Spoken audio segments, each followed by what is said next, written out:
see another. Damn. Well, too many people have phones in 1920. Probably only one or two phones downtown. But yeah, maybe you see another car driving by, coming your way as you turn down the road to head towards the town. Buffy, that's where I am now. They start flashing their lights and slowing down as you start coming upon them. Now remember, Elizabeth and Boothberry, you're not feeling real well. And if you got to talk, you got to pump yourself up. You guys have to try and crawl yourself and talk through the back if you're going to whisper. Otherwise, you'll be yelling and well, full hearing everyone, because this is the middle of the night in farmland. In other words, sound carries. Only John and Antonio are driving the car. What are you guys going to do as this other sort of Model T truck seems to come driving towards you? I bang on the back of the cab and point towards the car. Flicks its lights on. Starts slowing down.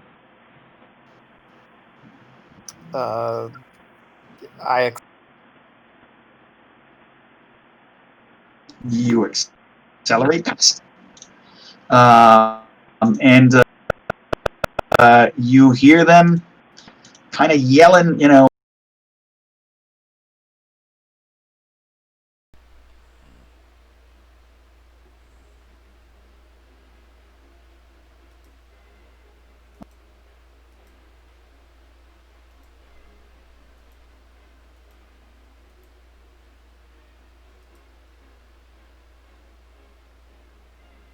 All right, you guys start crawling into town.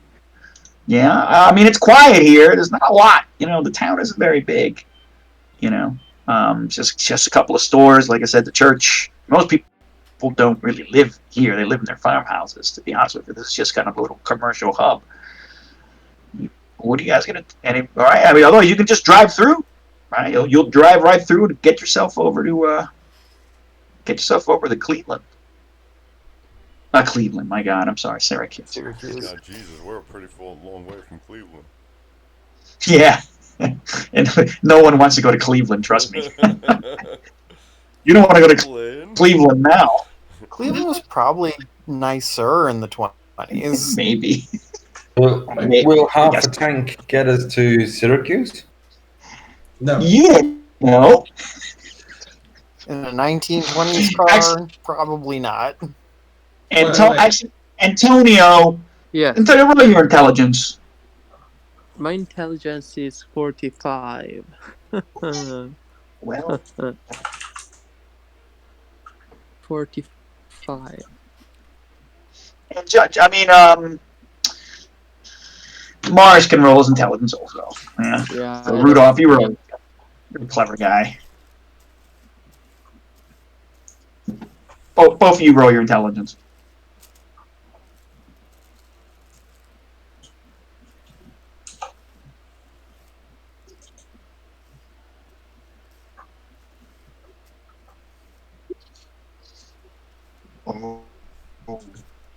Rudolph, you're not sure if you can make it on half a tank.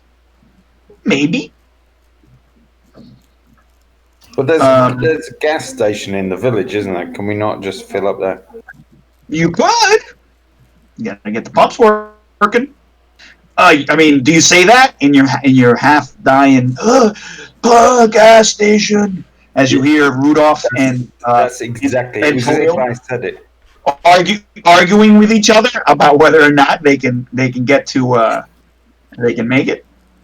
I think can we see the gas station a lot further up the road from where we are? It takes you but a couple minutes to pull up in the center of town past the gas station. So I bang on the cab again and point towards the gas station. It's simple. All right. It's It's still nighttime, right? It's still the middle of the night. Okay. Oh man, is there anyone at the gas station apart from presumably like an attendant? The gas station is completely empty. It's pretty silent here in town. I mean, is there no one? Is there not like a gas station attendant? It's 1920s, in the middle of nowhere. The I'm just gas saying, station attendant how do you pay for gas? was like You don't in the middle of the 75 years night. old. But You can't just take the gas. There's no credit cards yet. But Yeah, that's exactly what we should do. Antonio probably knows how to operate a pump, doesn't he?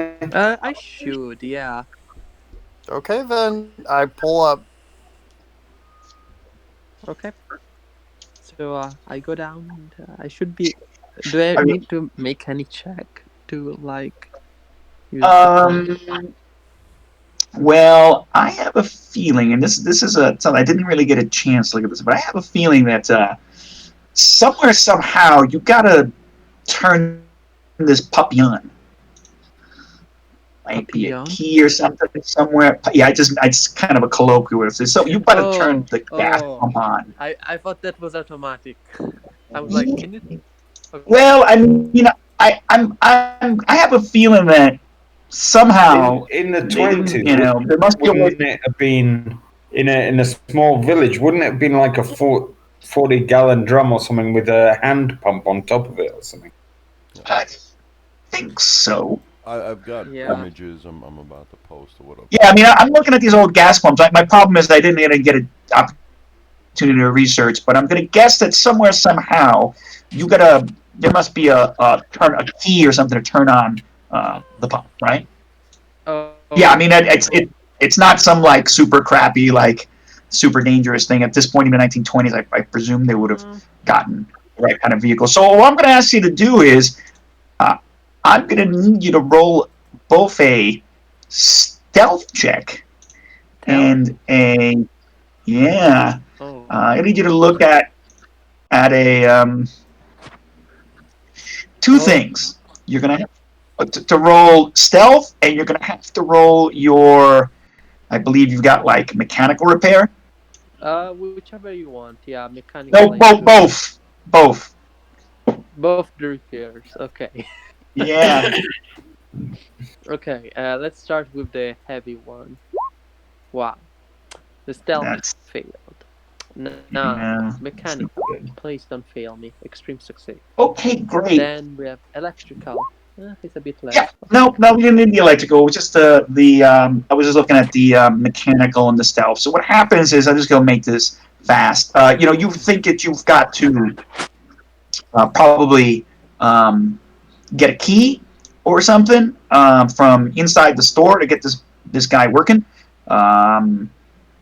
I mean, the store's doors left open, and you are able to grab the key. I think it's these. Yeah. I was just looking at the exact same picture, and somewhere you must turn it on.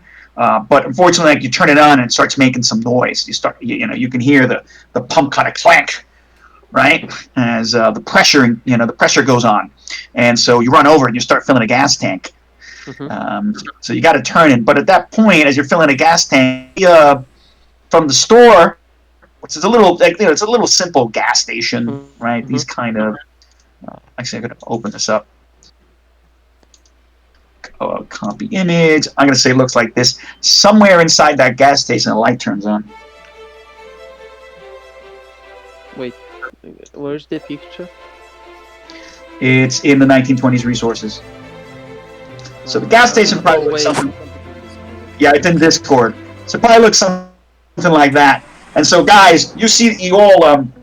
Matter of fact, let's see. Who's gonna see it? Rudolph. You're gonna notice a light go on. It's in the middle of the night, right? You can hear. You can also hear the gas pump clang. And then it doesn't take long for the old codger who runs this place to start walking out, bleary-eyed, and he's wearing those like old school, like pajamas, He's got like a sleeping cap, right? Looks like a cartoon, Warner Brothers cartoon type of guy. He's coming out barefoot. He's bleary-eyed, rubbing his eyes. He's like, "Oh yeah, well, what's going on out there? Huh? Who's there? Who's turning on the gas?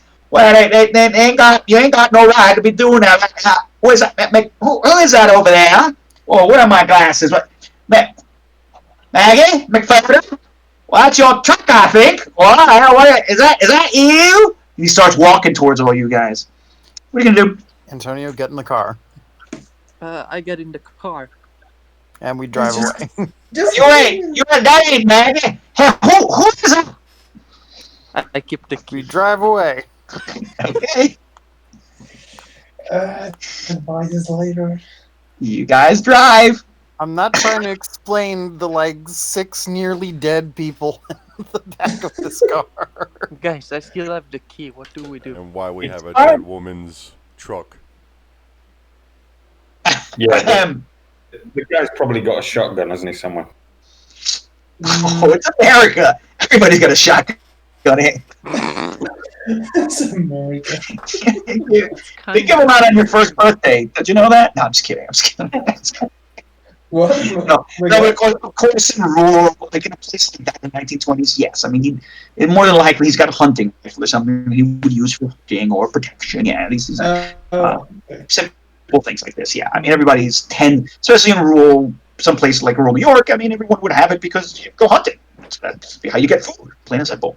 So yeah. So they go. Yeah, you guys drive off. Yeah, you drive off, and you hear as you're driving off, you hear somebody, the old man, maybe someone starts ringing a bell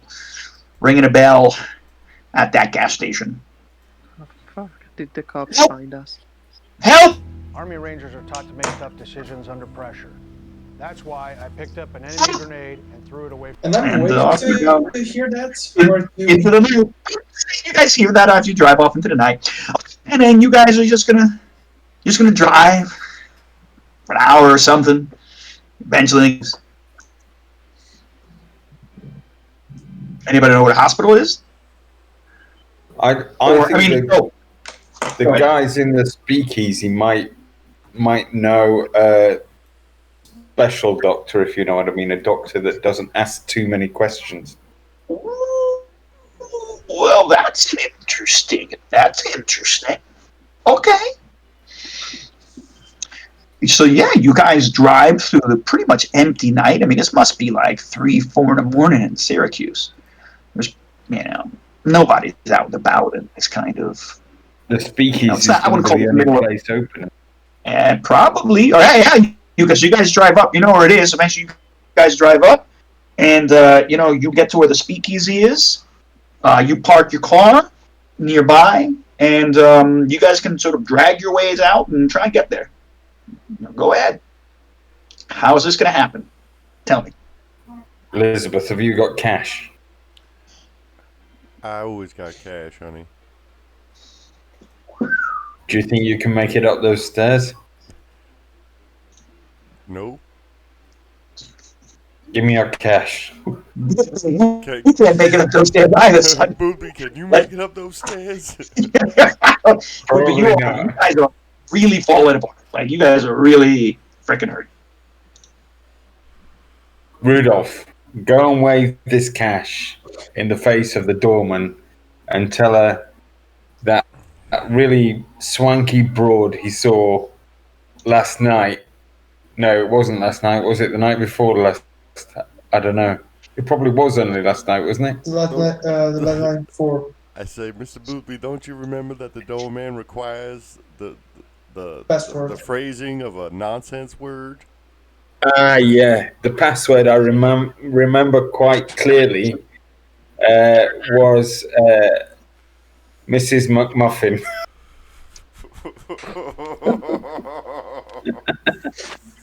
Oh, Mr. Booby, you are hilarious. Surely you don't need a password when you've got a fistful of cash. Well, I don't know if $20 bill counts as a fistful of cash, but Oh.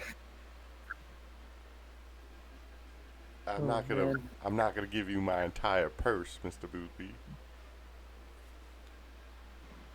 Who came with us to the speakeasy? Did Antonio came, didn't he? Yeah, it was the three of us who got drunk that night. So Yeah. yeah. So if Antonio Yeah. goes up there, the doorman will remember him, presumably. Well, Antonio went there because he's got his own special password. Because Expect. Antonio is, a special employee Yeah. with who receives Ah, special I privileges. am a You see. special employee. so he Yeah. can use his special privileges to ask for the special doctor. I'm just poor, bro. That's my special power. I mean, you guys can. All right. So then, how's this going to work out? Tell me. Explain to me how this plays out. I think Antonio's the kind of guy the doorman would like. Roll me okay. So roll me a Constitution check because you're talking a lot.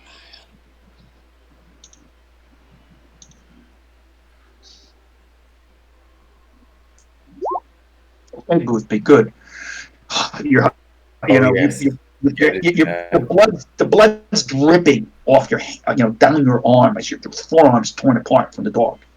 Yeah, it's pulling up. It's already pulled up all over your nice suit. You probably wrapped your suit around your hand to try and put some pressure on it, and the suit is already, puddled with blood. And you're feeling, lightheaded as you're talking and trying to figure this out in the back of the truck. The truck ride was not good to you. Okay, Antonio, how is it? How are you gonna try and, you're not too sure. Give me a listen check. Listen check. Yeah. Okay. Let me find it one moment. Listen.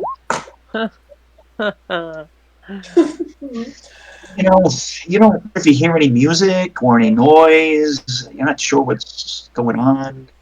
I mean, you guys are parked pretty much probably.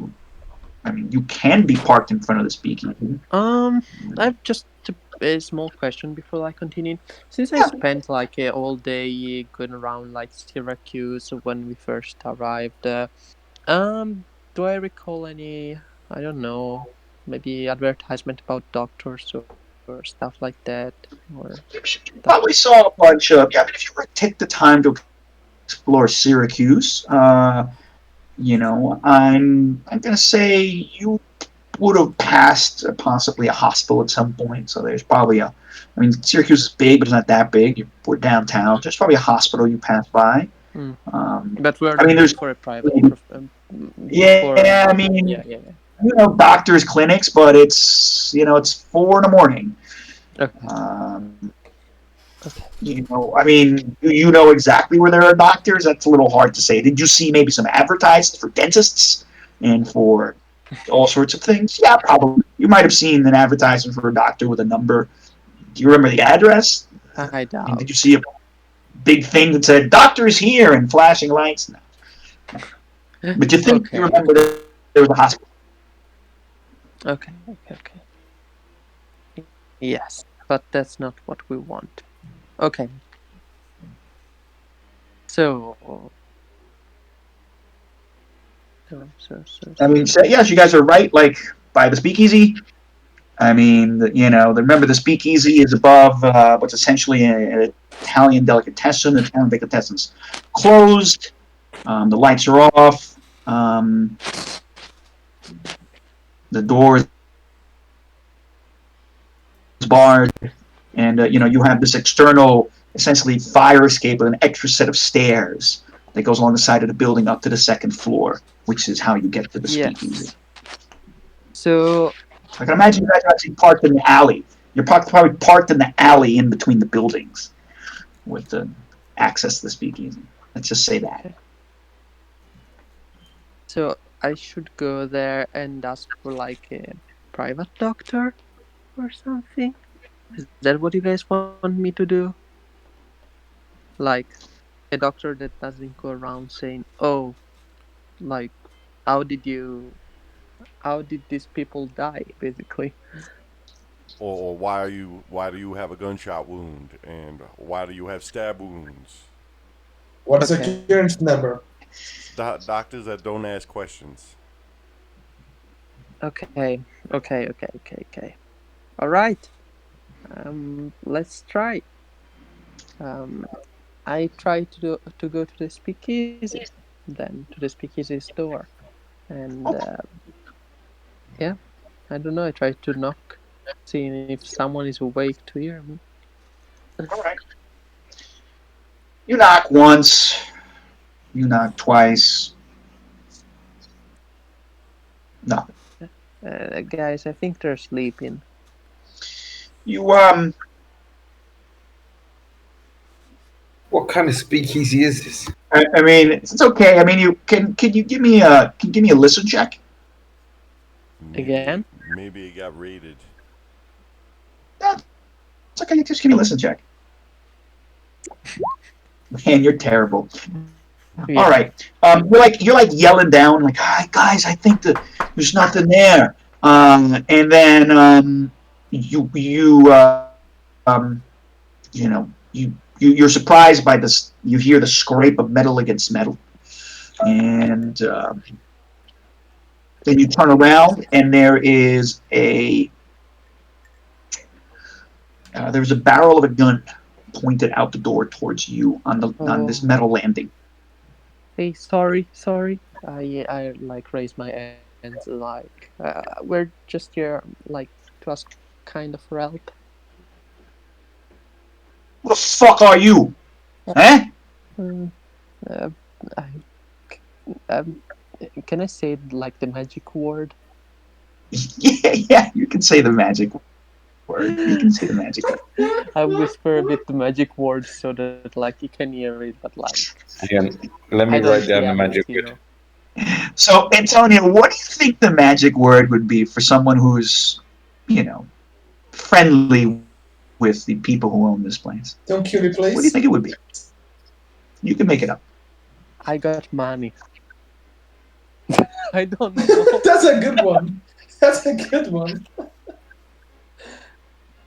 I got money to spend. I got moolah. I got some moolah to spend. Moolah would be like this old school. I got some money. I got some Oh, you moolah. All guys right. use a mullet too? Yeah, that's an old school like for money. That's a Oh, lot. isn't That's a, it? that's a lot of moolah. Yeah. Yeah. So It's not um, you think cabeza. I mean, no one says that anymore, but that's a very old school kind Mhm. of phrase. Um, so I'm gonna say because it's a little tense. He's like, and you see the guy like he lowers the gun, right? And he's just like, fuck, who you what?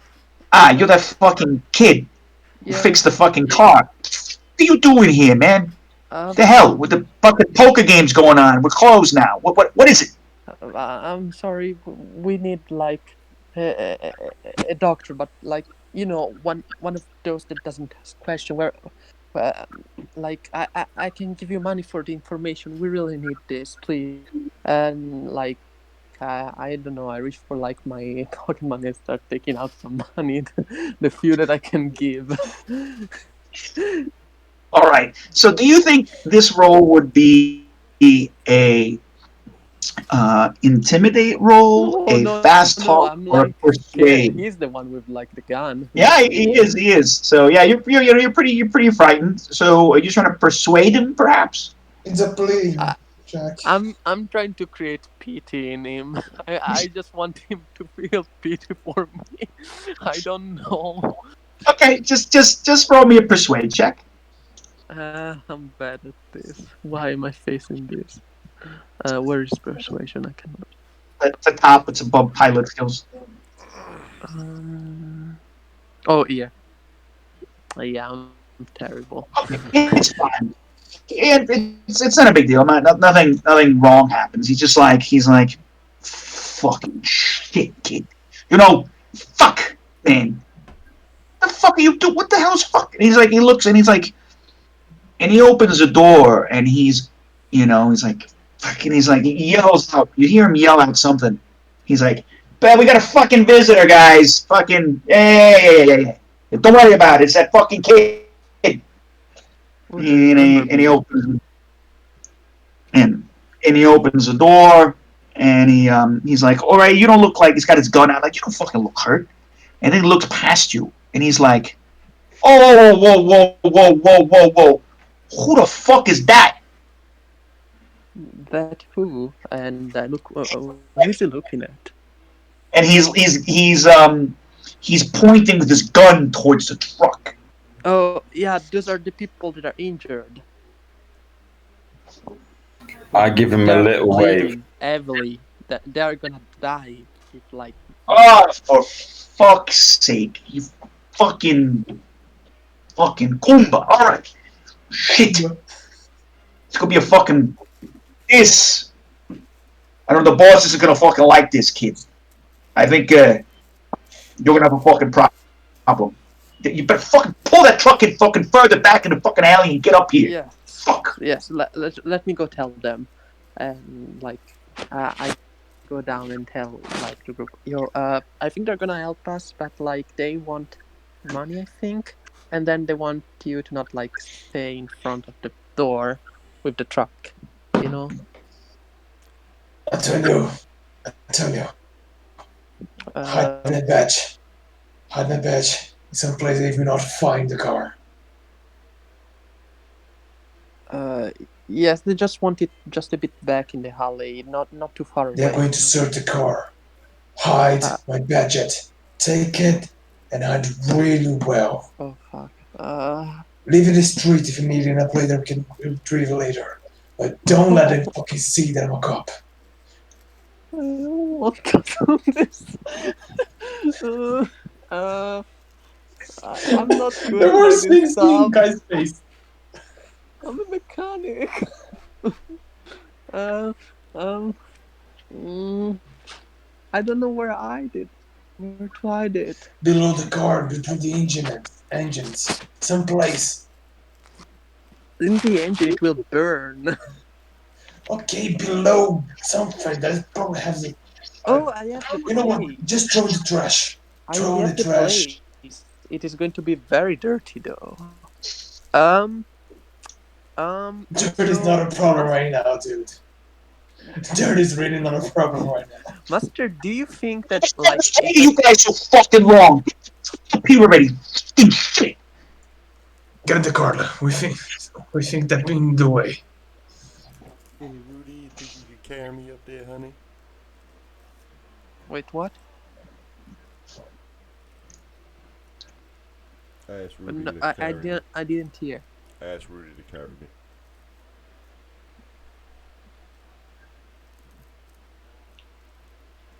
Wait. I mean, remember that both Elizabeth and Bruce and Doofy are barely standing up. Antonio, can you carry me?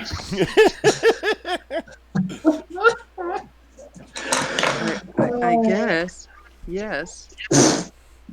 John, what are you doing throughout all this? I'm sorry.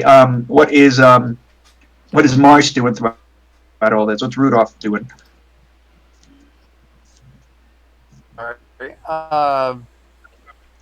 Just baffled. He's never had any dealing with this kind of person before. Yeah. So I'm going to tell you. Yeah. Sorry. Go ahead. Doc has finally caught up with him. Yeah. Just so you know, the guy who's on top of the stairs is like some big, massive bruiser, right? He's big like you, square jawed, 5 o'clock shadow. He's got one of those, caps on. He's got a shirt, suspenders rolled up, big, massive mutton hands, and and he's yelling, and he's pretty angry looking guy. He's like, you guys got fucking 30 seconds, get the fuck up here, or I'm closing this door, and I don't give a shit what the fuck happens to you. Yeah, we should listen to him.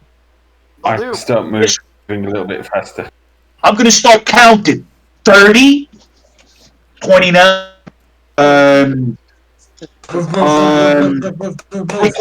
28. All right, so is somebody moving the car, or are you just leaving it there, and it's going to take you about 30 seconds? Whoever's going up there, it's going to take you about 30 seconds to fucking slowly get yourself up, upstairs, right? Did someone move the car, or you guys going to leave it there? Move the car close to the door. It's gonna be easier to move.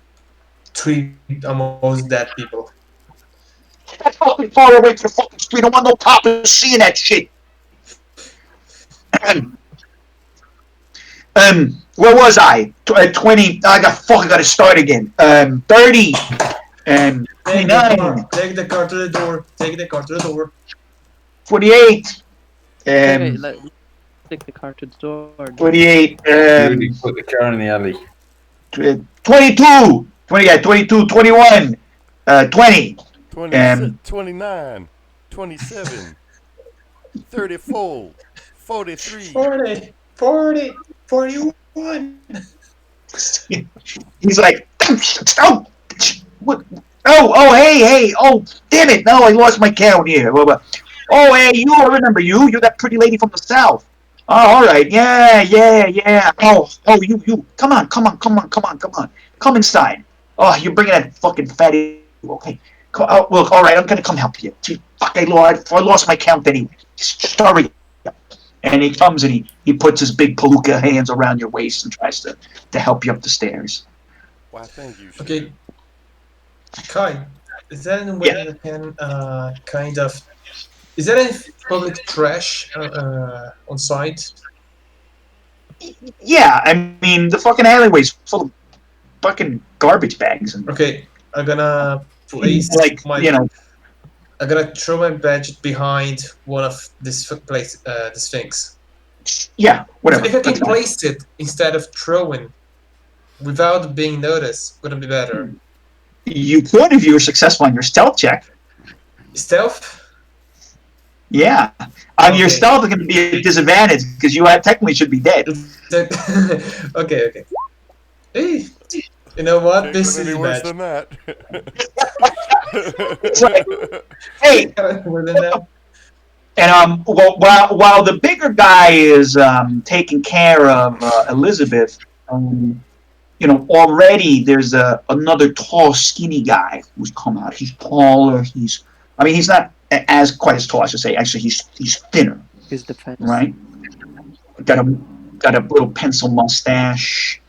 He's dressed a little bit nicer, and he's got a Thompson machine gun in his hand. He's like, fucking, what is this fucking mess? The poker game's fucking stall going on here. And, hey, you, the fuck you doing over there in the garbage? He takes his gun out. Wow, He has his gun out, but he puts his gun to his shoulder. He's like, what are you guys fucking around? I'm sorry? You're a handsome drink of water. Oh, and he smiles at you. He's got like a gold, he's got like 2 gold teeth. And he's like, oh, well, yeah, they say I'm a ladies' man. These are your friends? Can you help this lady inside, please? Yeah, sure. But you guys are fucking... Don't mind the man picking the garbage. He's a bum. We found him on the streets. He's a nice guy, though. Right, all right. Sure. He's like, I got this. And the big bruiser guy just puts his hands up. Well, I'm going to buy you a drink. Not before I do. Come on, little miss, what's your name?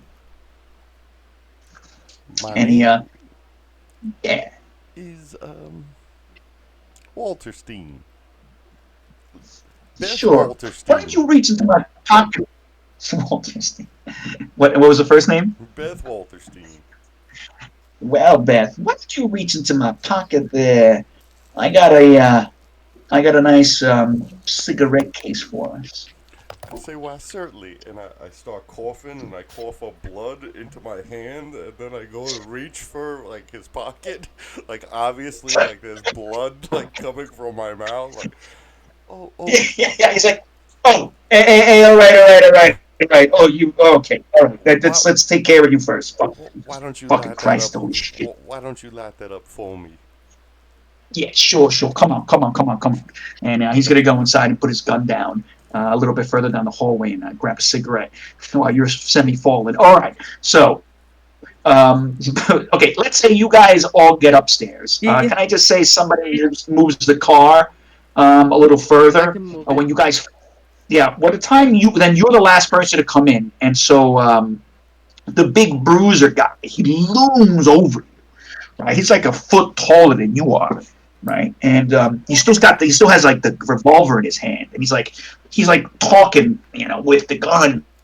He's like, "The fuck is wrong with you? Why are you bringing these fucking people here like this? I mean, the lady looks nice, but what the fuck have you been doing? With trailing blood everywhere. Fucking, whose car is this? That ain't your car. The fuck? The fuck is wrong with you in your head?" And he fucking smashes you with the. I mean, not to like knock you out, but he like slaps you on the side of the head with the handle of the gun. The fuck you gotta think? The fuck? I don't even fucking know you're not even from here. You're just a fucking schmuck who came here to pick the boss's car. Jesus fucking Christ! What do you think? You're a fucking made man or something? Get the fuck inside. Oh wait. So okay. Angry at Okay. and he pushes you in. It's like Oh. fucking shit. Okay, Cummins, what's your fake name again? And so you guys, after the guy gives you a cigarette, you guys are all sort of pushed, like kind of. It's like, you go down the hallway and you're kind of hurried in, and you can see that the band stopped. There's no band here. I mean, I think this is, I don't know what day of the week it is, but maybe it wasn't that popular of a day of the week. You guys came on a slow night, and there's a whole bunch of people sitting around a big brown table. There seems to be a poker game going on, and a couple of guys are sitting at the bar, and there's some mean-looking dudes sitting around, smoking cigars and cigarettes, talking to each other. There's and they all give you some hard stares while you come in. And the guy with the pencil-thin mustache who gives you a cigarette says, "Sit over here. Well, we're gonna see what we can do about cleaning you all up. But you're lucky. Your little friend here, he got you in, but this ain't gonna be free. You understand that?" Yeah? All right. I'm going to go talk to the boss there and see what we can do. Keep an eye on these guys. They don't go anywhere. Except you, darling. Maybe you come with me some point. Winks at you. Okay. He walks off. What are you guys going to do? Pray for my life. Pray for my wallet. Actually, it's Cummings' wallet that is in game, so. Hey, Kai, can you bring me in the whisper room with you a second? Oh, yes, sure, Anthony. Okay. All right.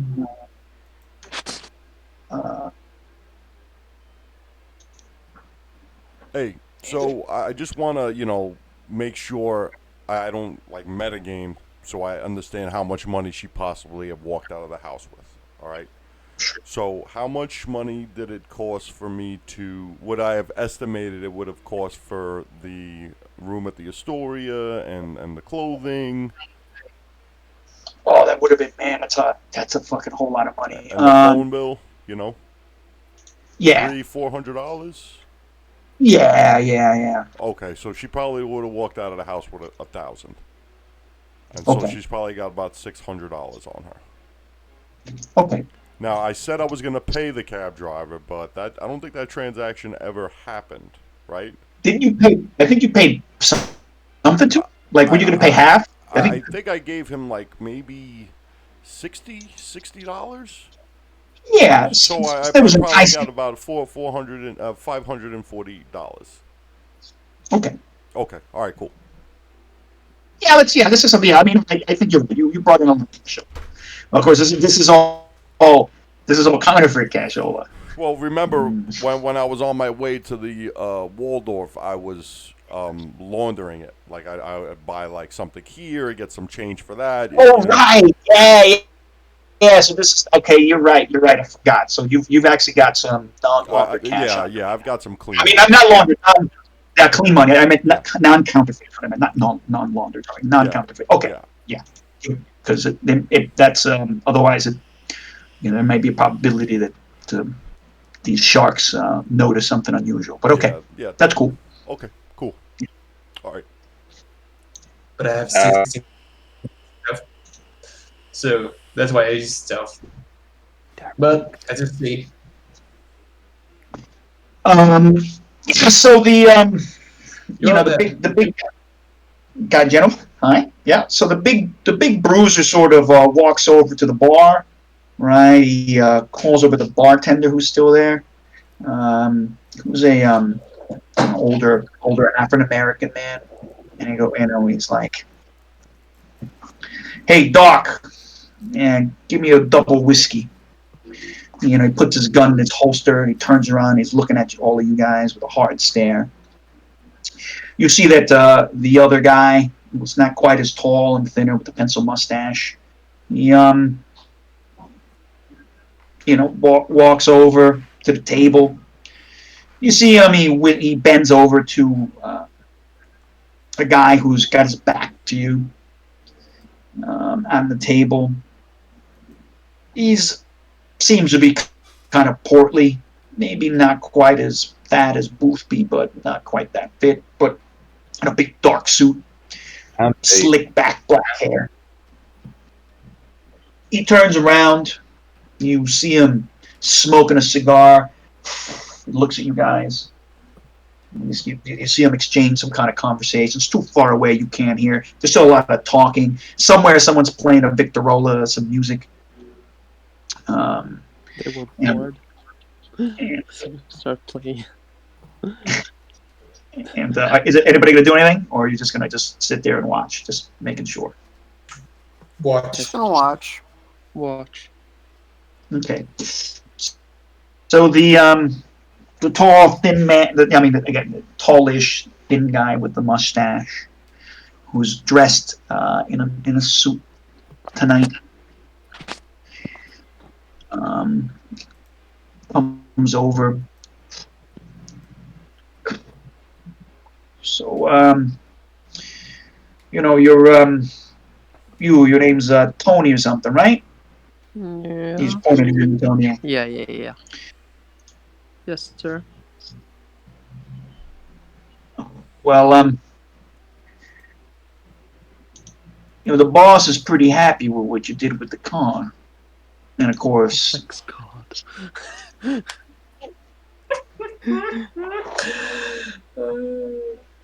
and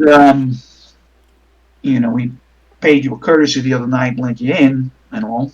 I mean, you got some free drinks. He's looking at this situation, and of course, the boss is a generous man. He's doesn't know who these people are, but if you are gonna vouch for them,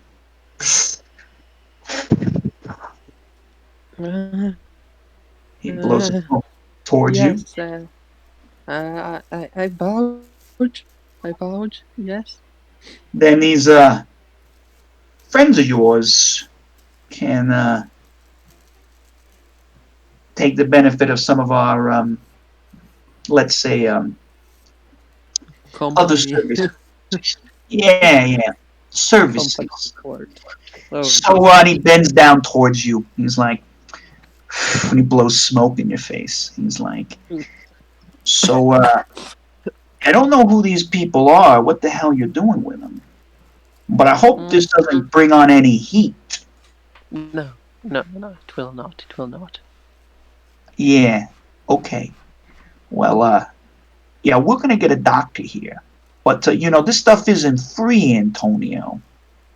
You don't look like you've got a lot of money on you, but maybe some of them do. Yeah, some of them do. We can connect you up. Okay. Good. I'm not paying for anyone. All of them are paying for themselves. I have no money. And so this guy's got one of those like old school like fedora hats, and it's like an angle, right? It's one of those things, He's on these cool cats, dressed in a pinstripe suit, and it's nice tie. Chewing a match. Yeah, like this type of guy, yeah, right. The cufflinks, and he's got a nice little like little tie things. And he's like, all right. He takes his hat off, and he's like, so you guys, why don't we all make a little contribution, of course, to your hospital care, right? Cough it up. What? Cough it up. Bamula. Hand them all the cash that I have on me. Wait, what? How much is this gonna be? They're asking for money. I don't have money. They have money. So, dead bodies tell me how much money. Well, it's simple.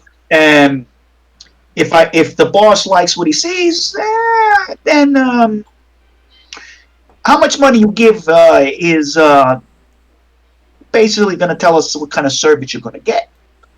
Yeah, of course. The more money you put in here, the better it is for you. If you get my drift. And he looks at you, winks at you. I could give you a special discount. Talking to Elizabeth. So who is conscious and who is not? You're all conscious, but barely. I'm just saying. Honey, it's awfully nice that you still found me attractive in my current state. But I think I need medical care if I'm going to survive the night. Yeah, you don't look too good. So let's talk dollars instead of being all vague. And he's like, these doctors don't come cheap, right? And the doctor's not going to say nothing about what you've done here.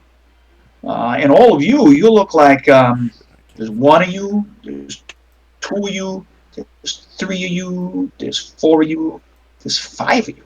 The doctor's going to have to work on most of you, it seems. You three look good. You two look really bad. That's going to cost you a little bit more. I mean, this is a good thing. So he's like, and he's looking at the little. How much money would you have put in there? I think because the person with the most money is at least whoever put something in a hat at the moment is going to be Rudolph. Rudolph, how much money did you dump in there? How much money would you be carrying? You think? I don't know. What's your credit rating? Pulling it up. It's not come up as of yet. My credit rating is 30. Wait a minute. That's not very rich at all. Wait a minute. I think you're going to have to move some points there because... I said that my backstory was not that I was rich, it was that I was formerly rich, but my father frittered away our wealth. Oh, you're right. I'm sorry. I forgot. You're right. We just hand waved the car as like the last thing that I happened to owe. Okay. You're correct. My apologies. Okay. My apologies. Yeah, and he's like, so let's just be honest. He goes like, you don't put so much. It's like, this isn't looking too good. You got anything? Because I don't think this is going to, this might help maybe somebody clean up the blood off your shirt. Look, how about this? The boss would like you to make a nice contribution to the bar, right, for this. So, I think the bar needs what do you think? We need a little bit of new lights on the stage over there, right? And I think some of the metal on the tap over there is getting dirty, and we need to get some more hooch from Canada. How about a house in the country? No, wait. Boopy, you are not giving my house away. A house in the country? Now, I've got $300. That should be more than enough to fix up that bar? 500. You guys got 500? In Huh? total? Yeah. Because you got about 340 right now. Actually, probably 130. That ain't looking too good. Stuff is expensive. You know how much it costs to get foods down from Canada? You gotta pay people along the lines. So now we're bargaining. What skill? Who's gonna use what skill now? What skill are we gonna use during this negotiation? Give us. I would like to fast talk this guy, Yeah, or go ahead. or I Yeah. could use handgun. Well, That's how you I could try negotiate. using handgun.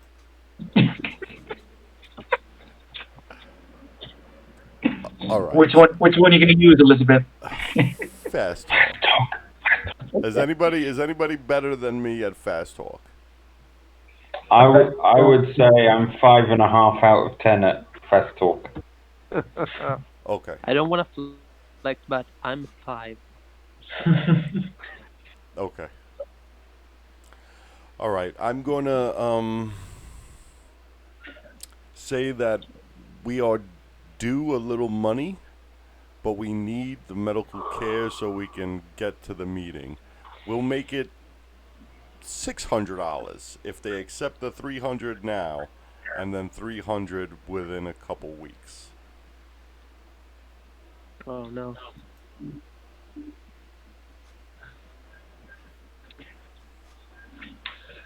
Go. Yeah, looks at you, goes.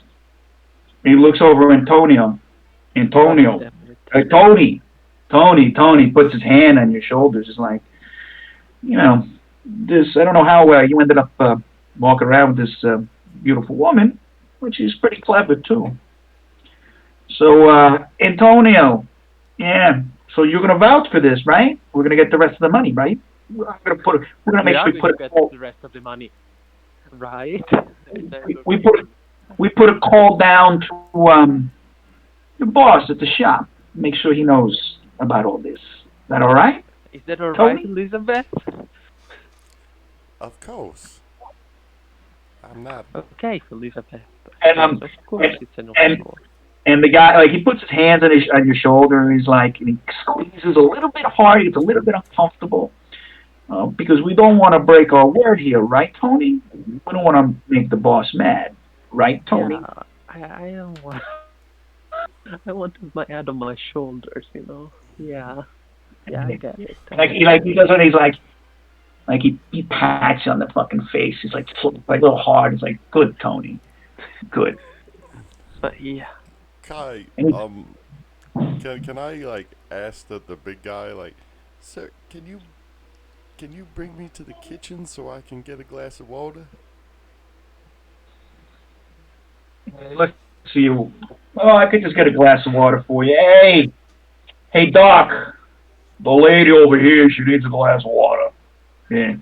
The gooder stuff, the clean one. Yeah, give her a clean glass. She looks like she needs it. Don't worry about it. I'll even put ice in it. Yeah, make sure it's cold. I got it. Can you bring me a glass of whiskey? No, it's gonna cost extra. It's like it. Well, you want some? You got anything else left in your pocket, here, Chief? Well, we do have Cough an it extra up. 30. We have an extra $30. We'll put it in there, and we'll call it even. You get a couple of drinks. Hey, wow, very good. Well, we'll start making some phone calls. Why don't you guys make yourself comfortable, but not too comfortable? And don't bother the boss. He wants to start his game. I think he's a little bit annoyed that you guys interrupted his game. He doesn't like when you people break the mood. I didn't tell right there, Tony. He slaps you in the side of the head. Did we get The boss doesn't like that happen. Kai, did we get this guy's name? What, the guy who's talking? Yeah. No, you don't. Hey, handsome, what's your name? Boothby. Well, if he's probably from the mafia, She rolls her eyes so hard that they flip around in her head. Like a slot machine. You know, I don't think I did before. Name generator. Hold on. We'll do the.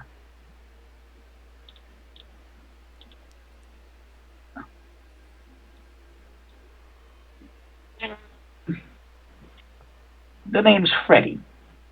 Yeah. Freddy Two-Toed.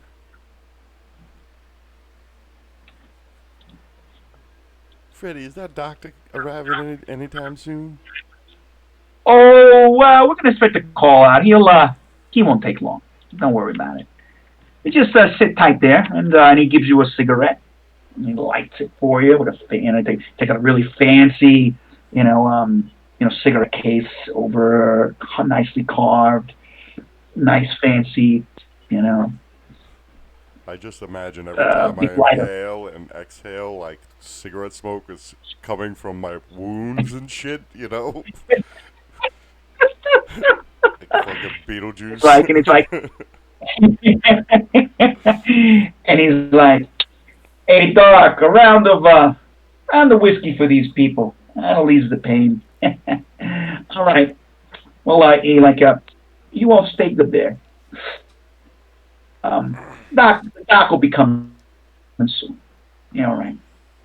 I'm gonna go make the call now.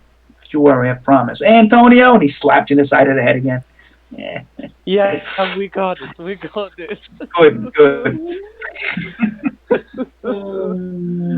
Me wants to cry. Okay. I swear to God, guys. And so we're not paying these people. Everyone is, and both he walks away. You see him walk towards you see the bartender puts a telephone in the bar and starts pouring the guy a drink, and everybody else starts talking again now, and they all start talking by the table, so you guys are momentarily no one's paying attention to you. You can speak freely. I asked Rudy to see if he can find his way into like a kitchen, and if he can describe what type of setup the kitchen has.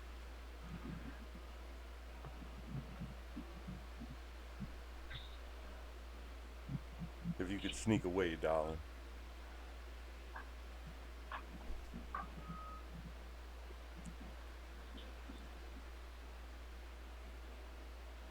John, you there? Yes, I'm sorry. What did you say? I asked if you could try to see if they have a kitchen and what's the setup in the kitchen. I can do that. Okay. So I poke around a little bit, look for this kitchen, if there is one. So you're just gonna get up and walk around and just get yourself back into the bar. So as you get up and you start walking, the big bruiser guy, he's at the bar near you, at the end of the bar. He's back kind of towards you a little bit. He's clearly not paying attention to you, but as soon as you get up and you start getting near him, it's just like walking towards. He gets up and he's like puts his arm right up against your chest. It's like, where you going? I was just wondering if you guys had a kitchen. I roll over on my back as the guy notices him, and I say, "Oh my goodness! Look at my back. It's hurting."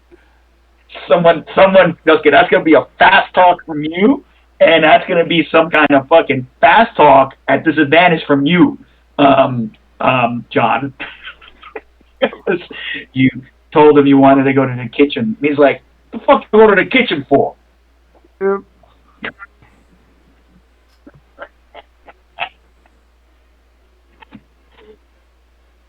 Yeah, you blurted out kitchen. He's like, "The fuck you want to go to the kitchen for? Why don't you sit back down? If you need something, maybe we'll get it for you. The drinks are coming. Don't worry." Oh, honey, what's wrong with your friend? You stay here and don't go nowhere. I shout out, "But I'm hungry." and he turns around and goes, hey southern girl, what's the matter with you? You said your name was Beth to him, right? Beth, What did you say your name was? Beth. Yeah, okay, Beth. He's like, oh, Betty, what's the matter? Oh, geez, man, you look terrible. Do you have a table here? He's like, you, and he points to you, Rudolph. Give me my drink there. Come on, I make it. can't drink. Yeah. And he comes over to Elizabeth. Here, drink this. It'll make you feel better. Now he's got his back turned to you, and he's taking care of Elizabeth. While Elizabeth is. I go and I weakly reach for the drink, and I just make it like I can't even grab it. Like, oh, you're gonna have to feed it to me. Mm-hmm. Yeah, sure, beautiful lady. It's all right.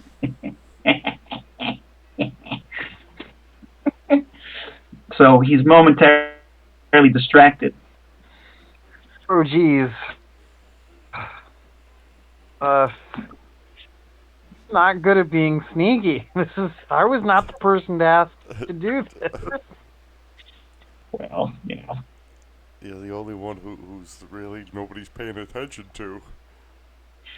And you can move, no one, you know? who no one was paying attention to. Me, Boothby, and Bruce are pretty much incapacitated, and this guy loves picking on Antonio, so... But now if I disappear, he'll notice. What are you gonna do?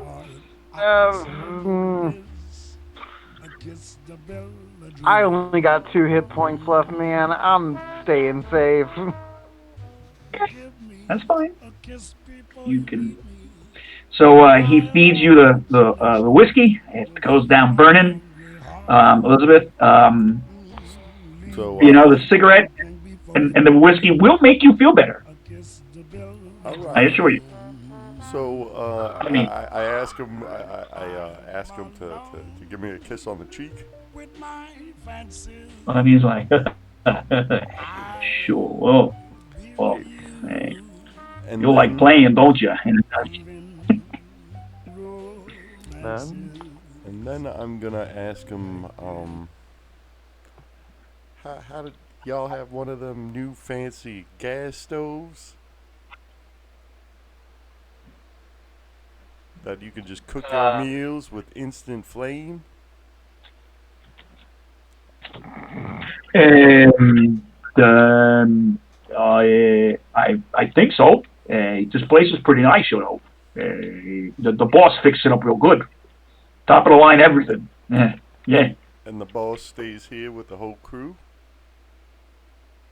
You're staying here tonight, play some poker. Yeah. Stuff. What are you hungry? Well, I can get you some food. Don't listen to Pluto, man. He's gonna be a jerk. But if you're hungry, I can give you. I don't know about them, but I'll give you some food. We got a I don't know if the cook is still back there or not. But I can get Doc there to maybe heat something up for you. We probably got some kind of stuff back there, some kind of pie or a little snack type thing. Or these what do you call them? Hors d'oeuvres or I don't know. It's fucking snack things you get. That is rad, huh? Maybe I could probably get you back there, or I can put. There's probably still some spaghetti and meatballs. Spaghetti and meatballs.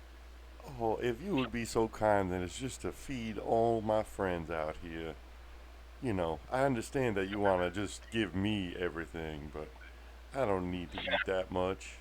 Look at me, I'm the size of a bird. Look, how about this? I'll go get some spaghetti and meatballs for you, right? And see what else they got back there. And I'll make it big, like Mama makes. Mm-hmm. If you can't eat all of it, maybe your stupid, your dummy friends can eat some. I mean, and he looks at Boothby. I think you're that fucking fat guy there. Could probably eat fucking 3 of them. But anyway, so don't worry, honey. The way to her heart is through my stomach. And he looks at you he's like stares at you. He's like, the way to what? The fuck? I never understand what the fuck you're saying. the fuck language is that? Fuck. And shut up. And he's like, I'll be back. But don't go nowhere. Yeah? Two-Tone doesn't want you moving nowhere. And we don't want no trouble. Right? All right? Hey, We'll get you fixed up. I trust you.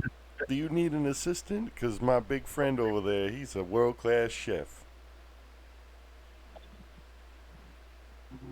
Who? That guy? Rudolph, yes. Yes. Oh. Maybe that's where he would want to look at the kitchen. Fast talk him. I have to? Me? No, not Rudolph. No, just give him another fast talk. If that's what you're gonna try and.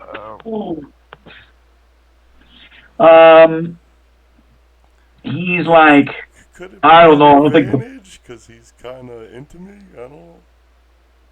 Yeah, this one's fun.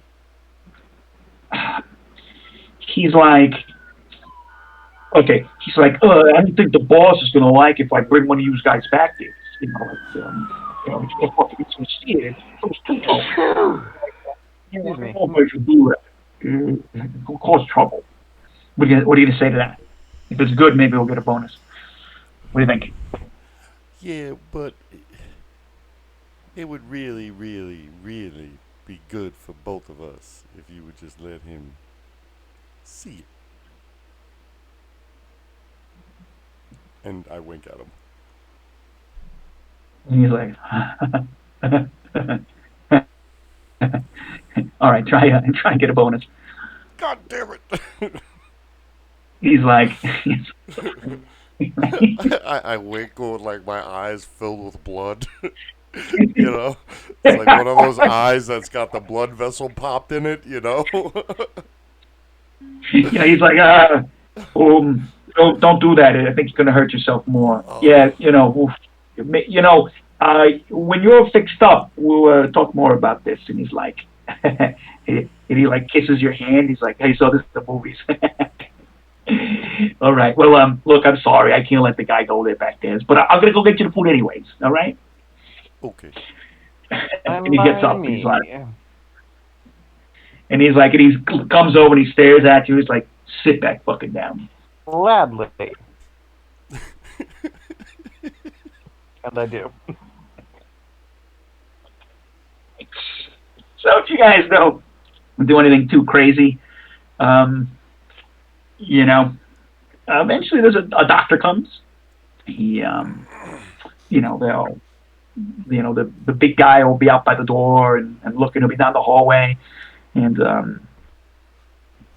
there'll be some other people mulling around, other guys with guns and stuff, and looking at you guys. Nobody else talks to you except these two. You see the boss gets whoever he is.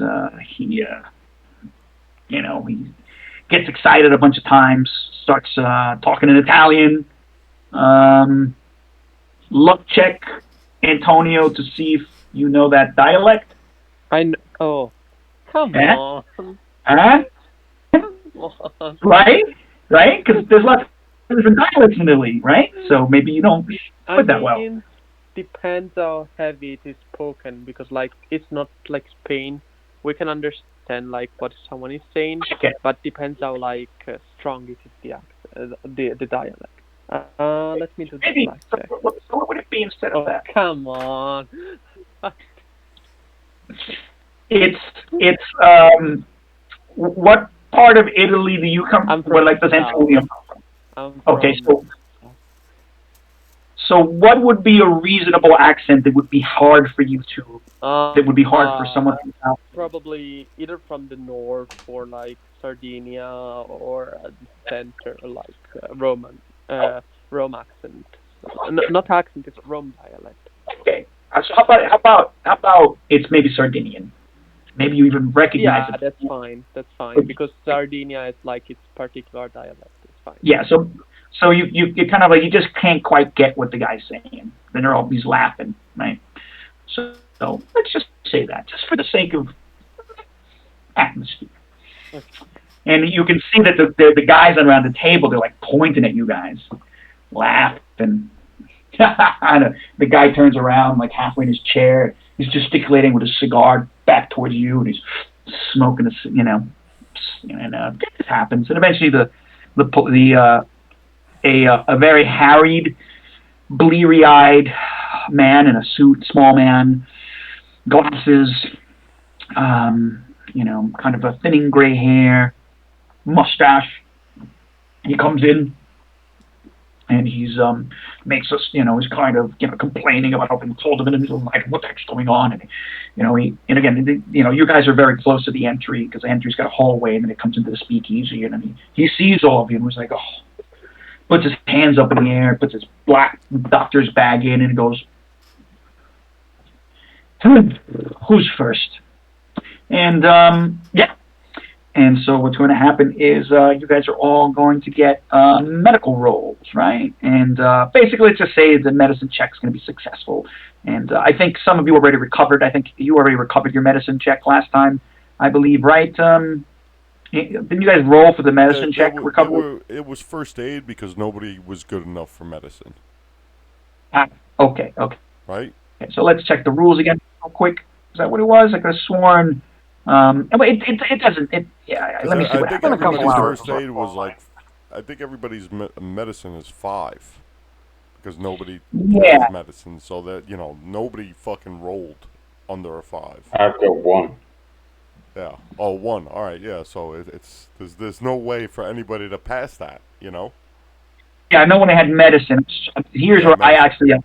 I don't remember exactly how we ended last week. We did it with first aid. We patched each other up with first aid, but you said it was imminent that we had to get medical care or we would die. Yes. Okay. So then let's look at the rules, and I haven't transferred them all over. I need the quick rules for hit point wounds, and all of you guys have major wounds, essentially. No, I do not. Yeah, I should say the 3 who are super or very, very, very injured, they definitely have. Okay. Yeah. God damn it. Major wounds. Well, let's just say I'm going to look it up, but for just the sake of narrative, he patches you up and you will recover whatever it is recoverable via first aid. Okay, so everyone receives first aid.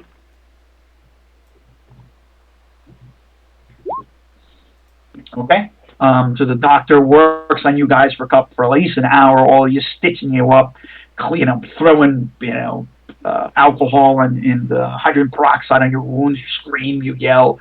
The guy, two-tone tells you to be quiet. He's like, hey, you're bothering the boss. Hey, shush. And in general, time passes an hour and a half. And those of you who were really injured, Boothby, Bruce, and Elizabeth, I'm going to say you end up just passing out for a while. The guy, I think, probably injects you with some morphine, and essentially you guys pass out while Antonio and John get to watch over you. You guys are patched up. John, you receive some first aid, medical care. And again, I'll have to find the rule real quick, but let's just say that you all get what you need. Yeah. And so we basically got our wounds are cleaned and stitched up and bandaged up, right? Yes. And so none of you have to deal with, so technically now you no longer have to deal with this idea that, which is the rules. It's like, if in an hour you don't get medical care, proper medical care, i.e. a medicine check, that you guys have to keep on rolling death saves and all this crap. Mm. So in that case, that part's, right, recovered. And so I'm going to look up the rules real quick. They're on the other game, and I have to open it up. So, obviously, we have to take, we can't do anything strenuous, or we'll rip our stitches open and our wounds will, So technically, you guys probably can't go anywhere, and these guys won't let you go anywhere, to be honest with you. Well, we've got to leave to go get that money, so... Well, they won't let you go anywhere tonight, is what I mean. Yeah, okay. Yeah, what I mean is, you are going to be in the speakeasy till fucking morning or something. Yeah, and they'll probably like move you to some fucking private booth. There might be a private room in the back, and they'll just shove you guys in there. It's probably with a doctor. And ended up doing, work on you. The boss probably said doesn't want to see anybody, doesn't want to hear you guys making noise. So eventually, you guys all nod off. You're fucking exhausted, one way or another. No matter what, whether you got the morphine or not, you guys fall asleep. I mean, this has been a fucking horrendous, stressful, insane night. And at some point the next morning, you're probably going to be woken up by some guy.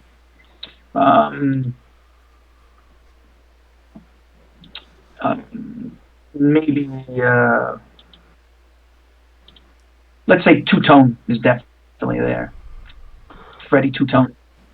You guys probably sleep until the afternoon. You guys, to be honest, you guys are probably going to sleep late to the afternoon. You probably don't wake up till like 3, 4 in the afternoon, the whole fucking bunch of you. From exhaustion and pain and everything. And if you do wake up early, the door where they put you in is locked. Yeah, you can't get out anyway. There's no way to get out.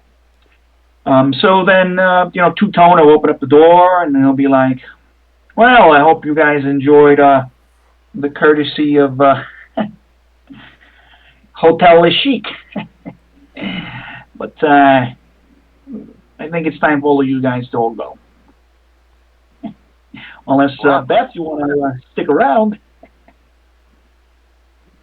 Thank you, gentlemen, for your hospitality. Have a lovely day. Oh, we will come out the meet door. again, sugar. Oh, I hope he winks at you. He's like, and he kind of gets close to you, and he's like, whispers in your ear. Well, I hope so. He's got some kind of cologne on. You can smell it past the cigar smoke. He pats you on the ass. Oh, the things I want to do with you would definitely reopen my wounds. Oh, well, you know where to find me. Just don't bring none of your friends. I don't know if they're welcome here. Especially I feel nauseous. And so he escorts you guys out with Tommy gun in hand. And he's like, see you soon. Have a nice trip home. Oh, by the way, that car, we, let's see, would they have gotten rid of the car? Yes, please. I hope so. Yeah, that's fine if they got rid of the car. You should have offered them the car as part of the deal. Was that like $40? Just something. No, it could have helped. And he's like, yeah. And you basically say, yeah, I think the car is staying with us. It's where the hell you got it, but it might be useful since you didn't have quite enough to pay us last night. Fine with us. I think it's collateral until you pay off the rest of the $300 if you want it. No, that's But fine. something tells me it doesn't belong to none of you. But you know what? I don't know. I don't want to know where you got it from. I really don't care. As long as it's not hot and doesn't cause any trouble. Right, and Tony? Right, Tony? And he kind of punches you in the shoulder. Wow, kid. Who would have thought you'd have this much adventure just because you came up to fix the boss's car? You're lucky the boss still won last night. I cleaned everybody else out. He's in a good mood. What? So, arrivederci. Sorry. Ciao, arrivederci. Arrivederci is very, very formal, but yeah, it's okay. Oh, it's okay. It's okay. Well, these guys are like, he's a younger guy. He's like Italian American. It's like Italian American. He's been here for a while. I think we need to steal something a bit more comfortable than a pickup. We're taking a train back home. Oh, thank goodness. And so, you guys come up to the light of an afternoon, bleary-eyed, right? Fucking soup in that speakeasy. There's no windows. There's nothing. There's just electric lights. The smell of, We're cigar still and spilled covered in beer. blood, though, right? we've got all our baggage too with us. Oh, did you? Oh, you brought it out of the car? Is that it? Wasn't I mean, yeah. Why wouldn't we? Right? That's fine. I'll say you brought it out of it wasn't destroyed by the wind monster? No, it wasn't. No. Okay, cool. The creature that you defeated, the genie, the jinn, essentially, right? As far as you are concerned, destroyed the Rudolph's car. It acid slimed the inside of the taxi. You never touched this car. You stole it from the house next door, like a farmhouse down the road, right? No, but wasn't our luggage on the taxi? Well, the thing was that the luggage got partially slimed, right, with some acid, so there's some damage, but it didn't get utterly destroyed, right? So we've managed to get changed, basically. Sure, we can say you got changed. You freshened up. I will say that the only thing that did get destroyed is Bruce's police files. What? Bruce's police files. They got destroyed. Nothing Oh of shit! great, nothing of major importance lost. Yeah, that's any of you guys. But yeah. So I'm going to say that I'm just fast forward. It's totally cool. So what happens is I don't know why my music. I'm so trouble. Well, actually, we can fast forward now. Yeah, I'm going to fast forward. You guys, without any other incident, get to the train, pay for train tickets, and you guys are going to eventually have a long, boring, slightly painful ride back to New York City. Yeah, that's the thing, guys. I cannot go back with all my files and my badge. Especially because the badge is my number, so I need to retrieve it. You need another career. Yeah, but anyway, I want to leave in the back to the car. We probably would have. We shouldn't fast forward through that, right? I mean, after we leave, we give him a chance to see if he finds his badge.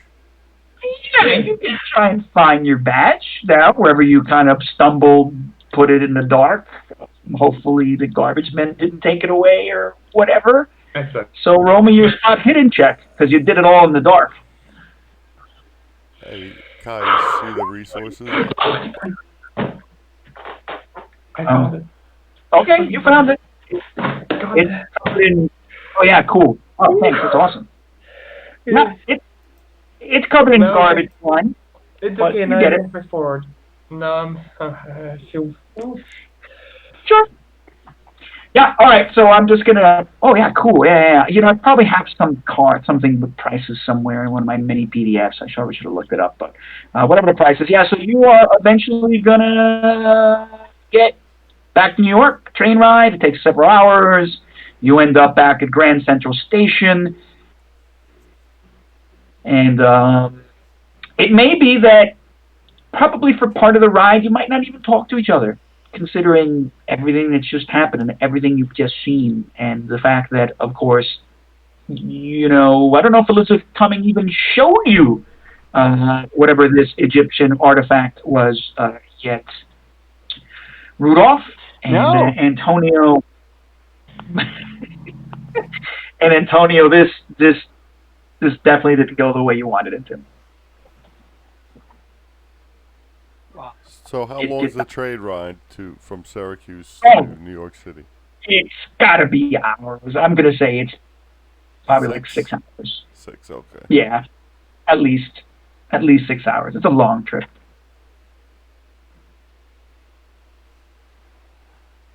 It's a long trip.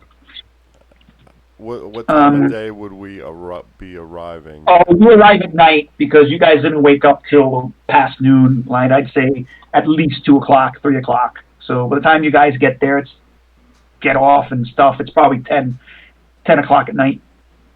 Okay. At least in Grand Central Station. You get there exhausted. You're still in pain because you still don't feel very good, right? But you get there and you all stare at each other and I don't know what you guys want to do. Or like what we can fast forward over a week or two. Eventually, the reading of the will is going to happen. But if you want to do something in particular, I want to talk to my boss about the lost files.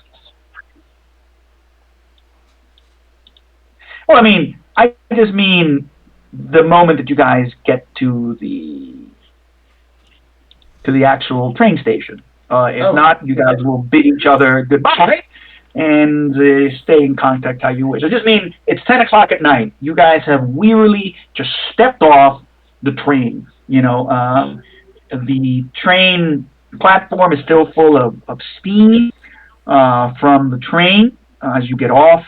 There's still lots of people. This is the last train coming back out of Syracuse. There's still a lot of people coming off. The train station is it's not rush hour, but still a fair amount of people. There's probably a police officer patrolling the train platform. Maybe 30 feet away from you, standing around. Some porters, and that's it. You get off the train to safety in New York City. We need to arrange to meet up for the reading of the will, do we not? Yeah, indeed. I believe the reading of the will is probably in 2 or 3 days. Someone gonna explain to Rudolph what this will reading is about? Rudy, why don't you escort me back to my apartment so I can show you the sarcophagus? That would be lovely. Elizabeth? I would love to see some of the Egyptian art I was promised before I nearly died. Yeah, I'm sorry about that. Oh. I thought the sarcophagus was in the luggage, did we not? Is it not in the... We got the luggage. It's in there, isn't Everything it? that's happened, I can't exactly blame you. I doubt that's exactly what you were thinking was going to happen, but... Alright, it is fine. Yes, can I take like 2 minutes to go to the bathroom? I'll be right back. Yeah. I gotta get a drink, so let's just take a quick 5. Yeah, and then we'll just fast forward to a couple of weeks. Lovely. If we want, as we transition to the next story. But you guys can think about if there's anything special you want to do in between as time passes, and then. Big question. I got injured during the fight. I didn't get a major wound. In those weeks, do I regain all my hit points? Yes, I was going to say, so a character without a major wound naturally heals 1 hit point per day. Okay, that's great. Okay, and I'm going to put this here. I'm going to put this in just the chat. It's just like the game is getting a little bit messed up here, so, but I'll put that information in the chat in a second, but I'm just going to get myself a soda real quick, and I will be right back. Cool? Cool. Yeah. Cool.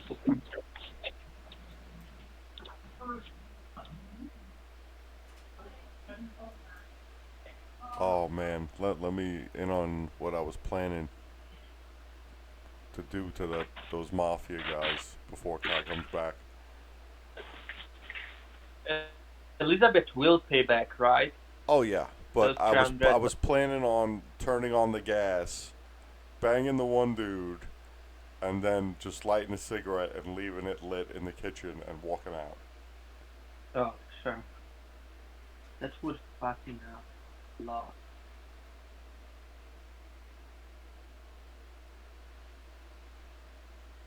But that's not gonna happen now.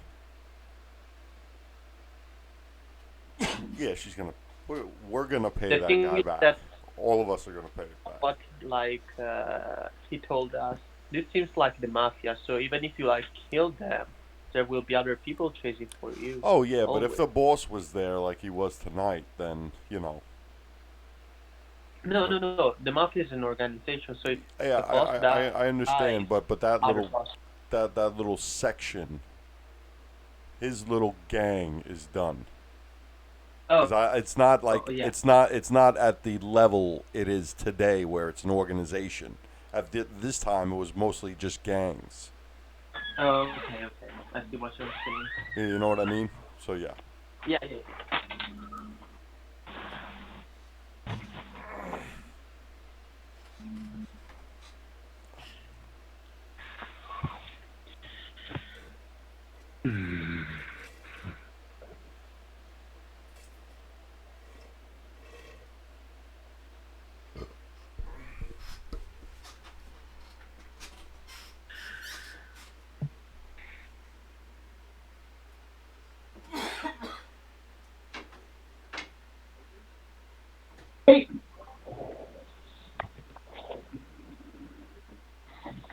Anthony? Okay.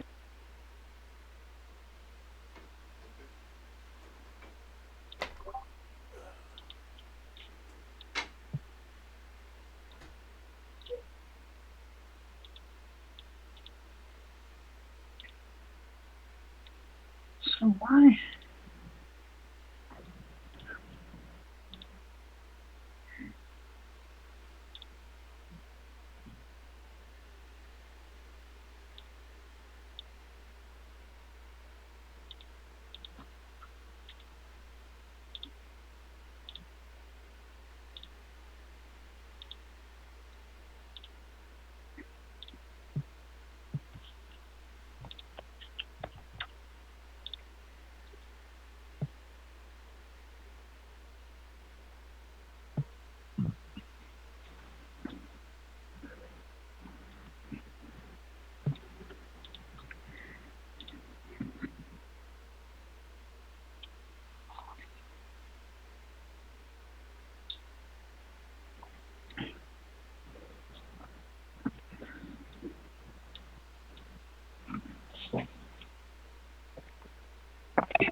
Okay.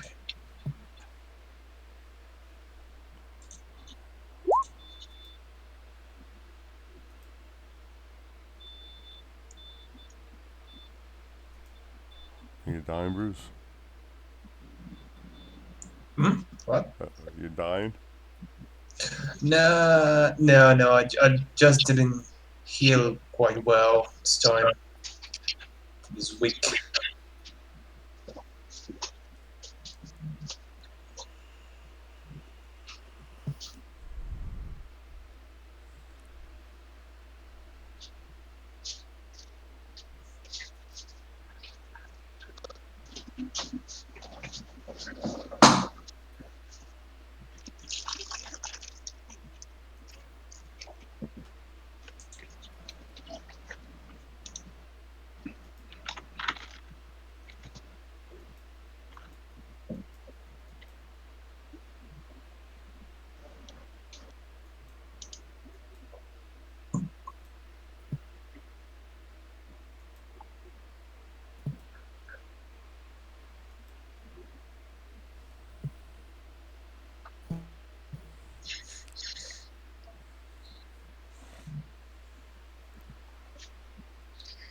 Right.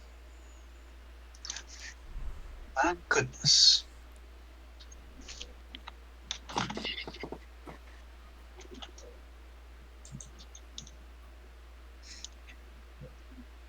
Stop. stuff.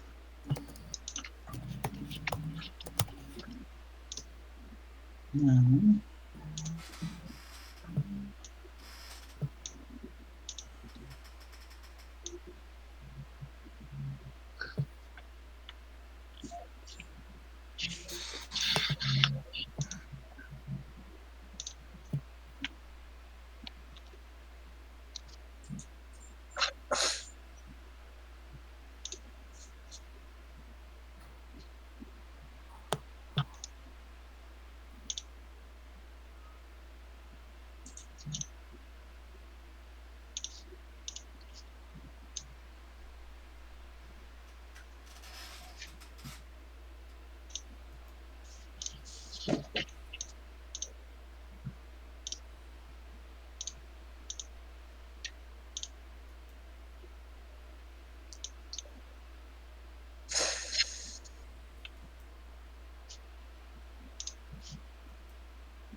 Is unless there's anything in between the getting back to New York on the late night train out of Syracuse and the reading of the will, right? We'll just fast forward a couple of days.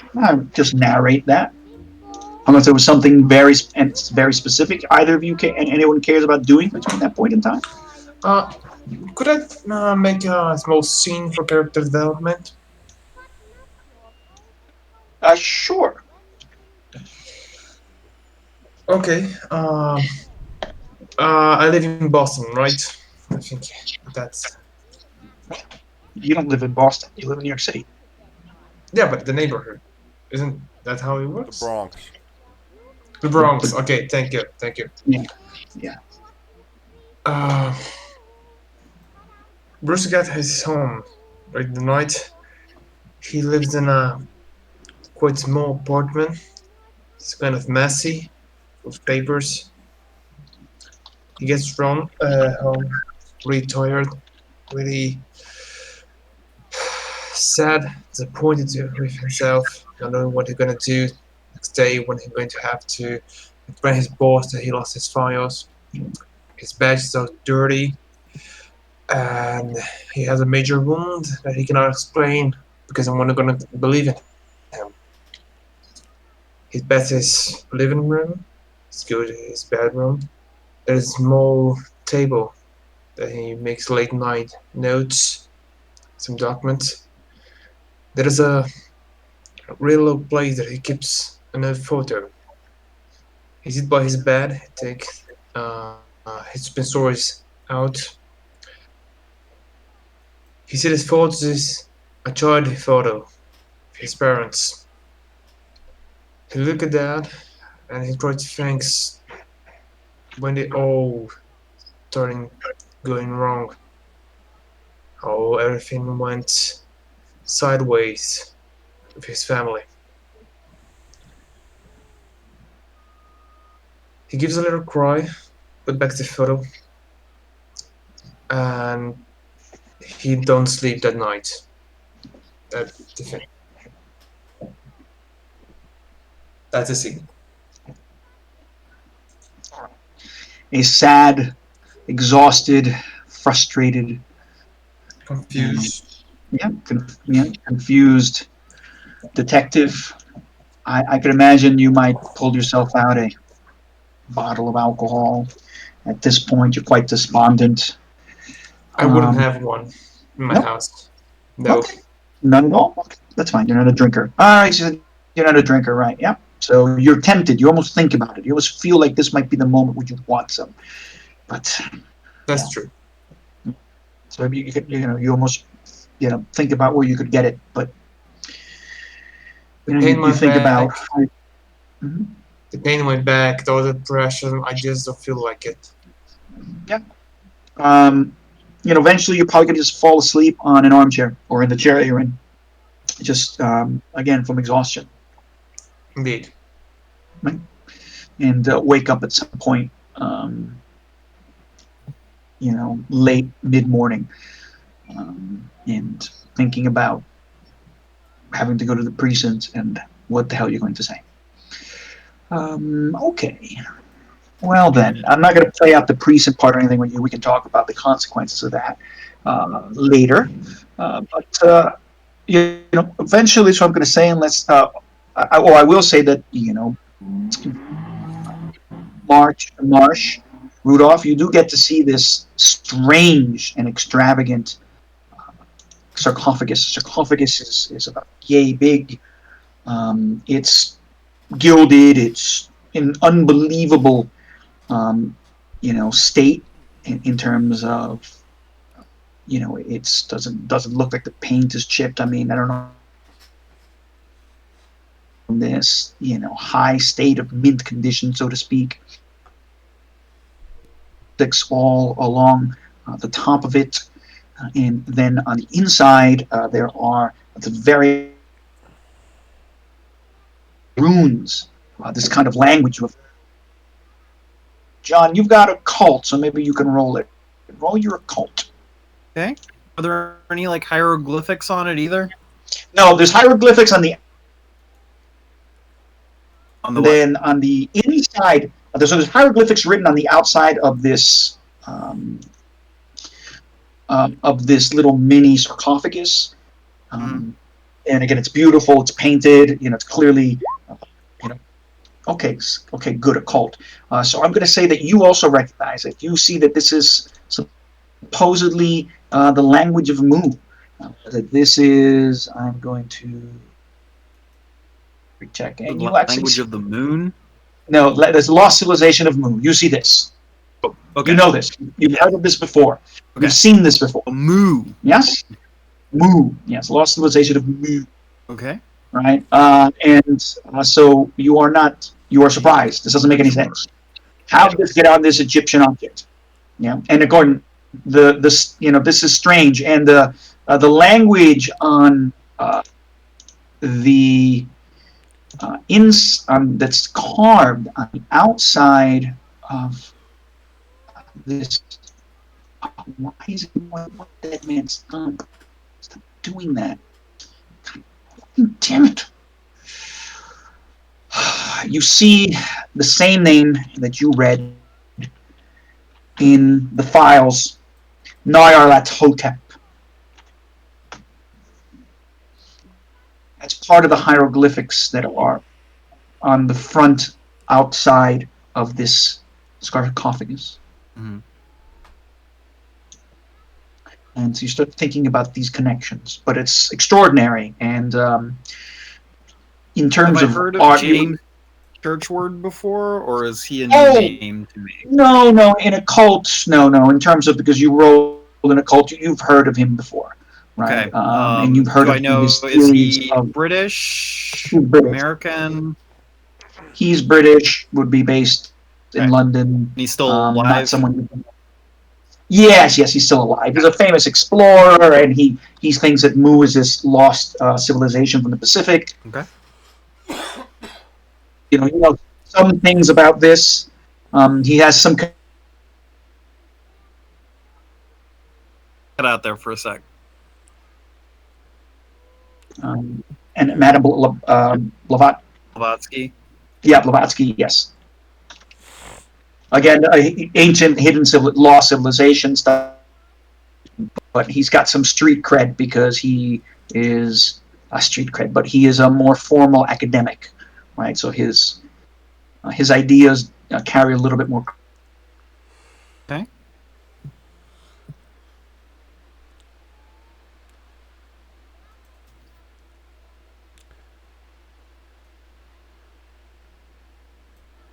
Hello.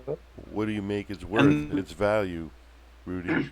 I am not qualified to tell you that.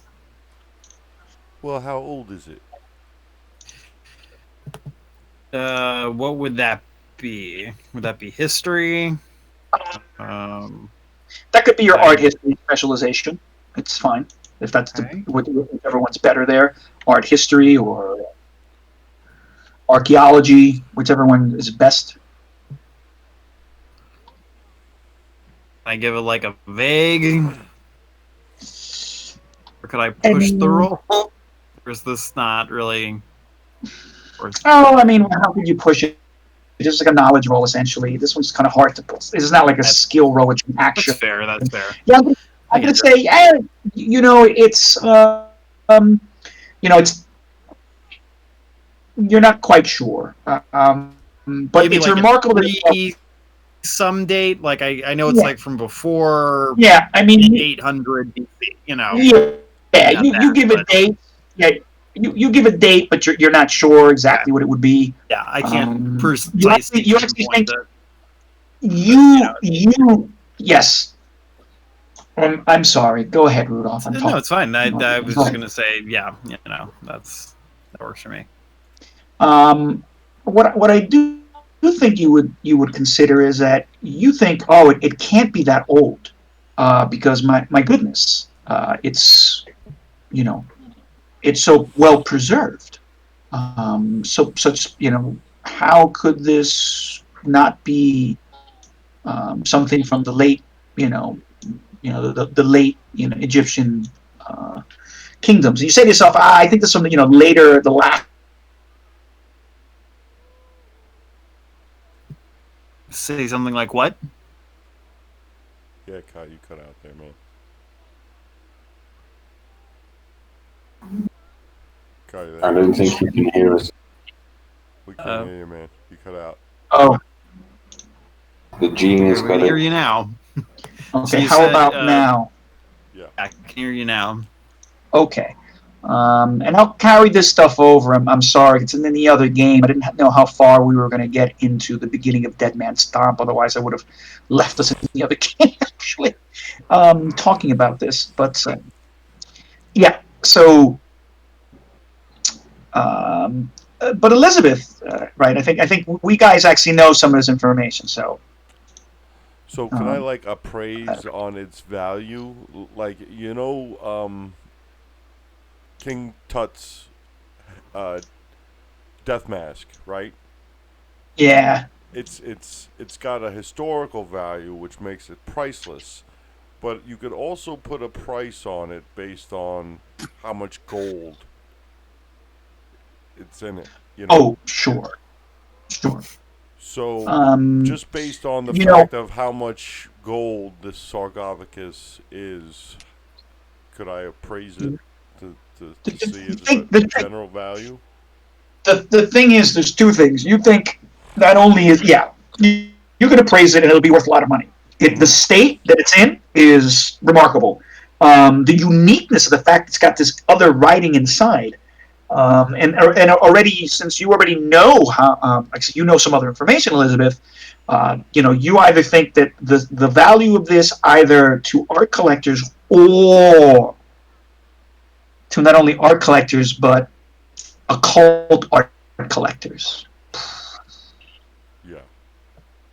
I would mention this. What was that scholar's name again? And James Churchward. Yes. mentioned that there is a very wealthy British academic who would be very interested in this and might be willing to pay a pretty penny for it. Well, is there any way we can get in touch with this gentleman?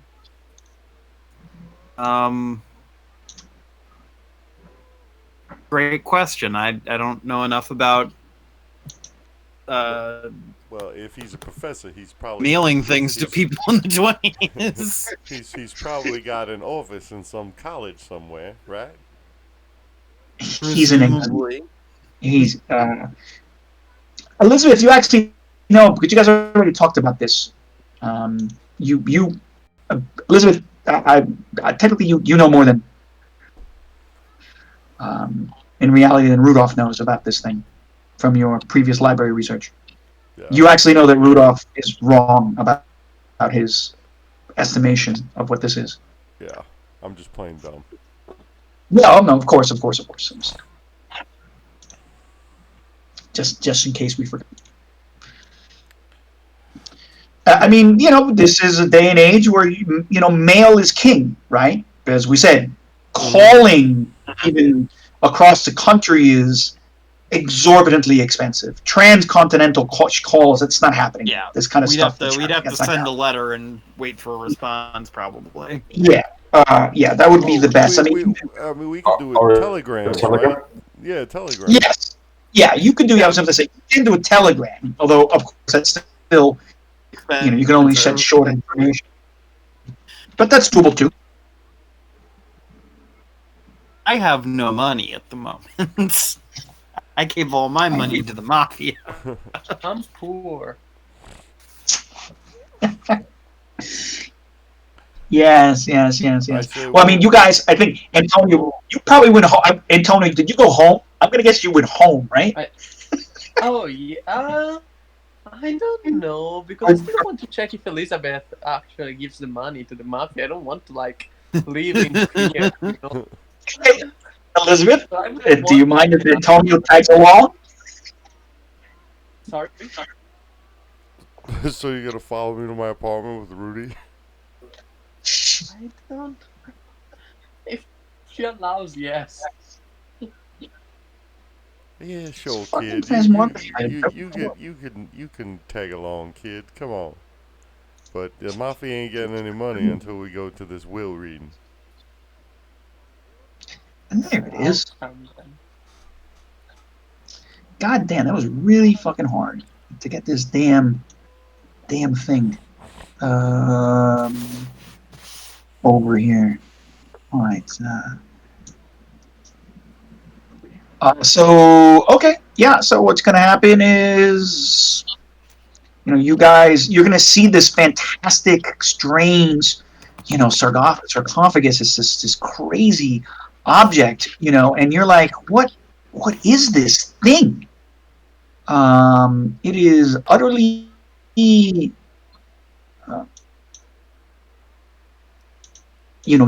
to you, Antonio. You've never seen anything like this when she pulls out this strange, ancient object. That's fancy. And it looks well, it kind of looks like this, but that's not the right size. It's all in the other game. God fucking damn it.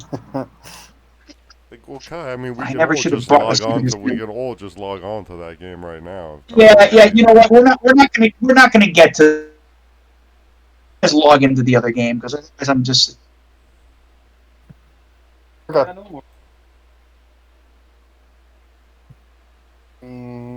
Do that. The darkness, yeah. Because that's totally fine. Yeah, we haven't even read the will. So I'm gonna log on to this one. Yeah, I'm gonna log on myself. Deal? Sounds good. I just. So what happened?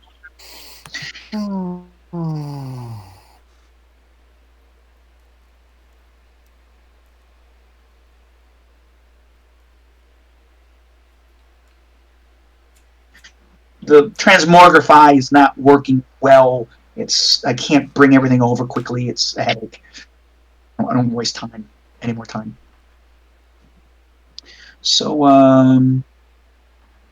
yep. So it looks like this, and then stuff like that, and then there was this. Looks like that. Right. Okay. So everyone should be seeing the outside of it, the inside of it, and the occult research. So God, the occult research is just an image. You know that, right? yeah. Okay. And there's but there's a little writing in there, and I think let me see. There's some other information that I would have given you guys. But so here's the thing, and here's some other info that might be related. So I don't know how much you tell her. I mean, you off, but Rudolph, Yes. there's some other pieces of information. There's also information about the translation of the goddamn. Where the hell is it? Yeah.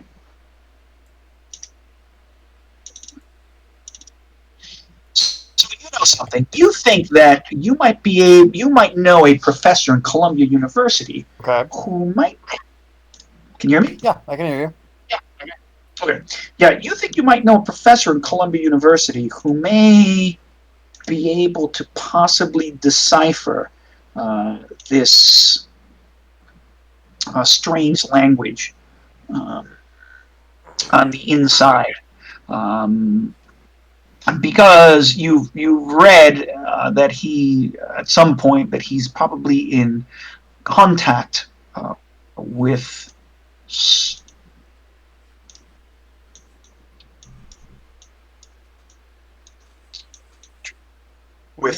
James Churchwood. Okay.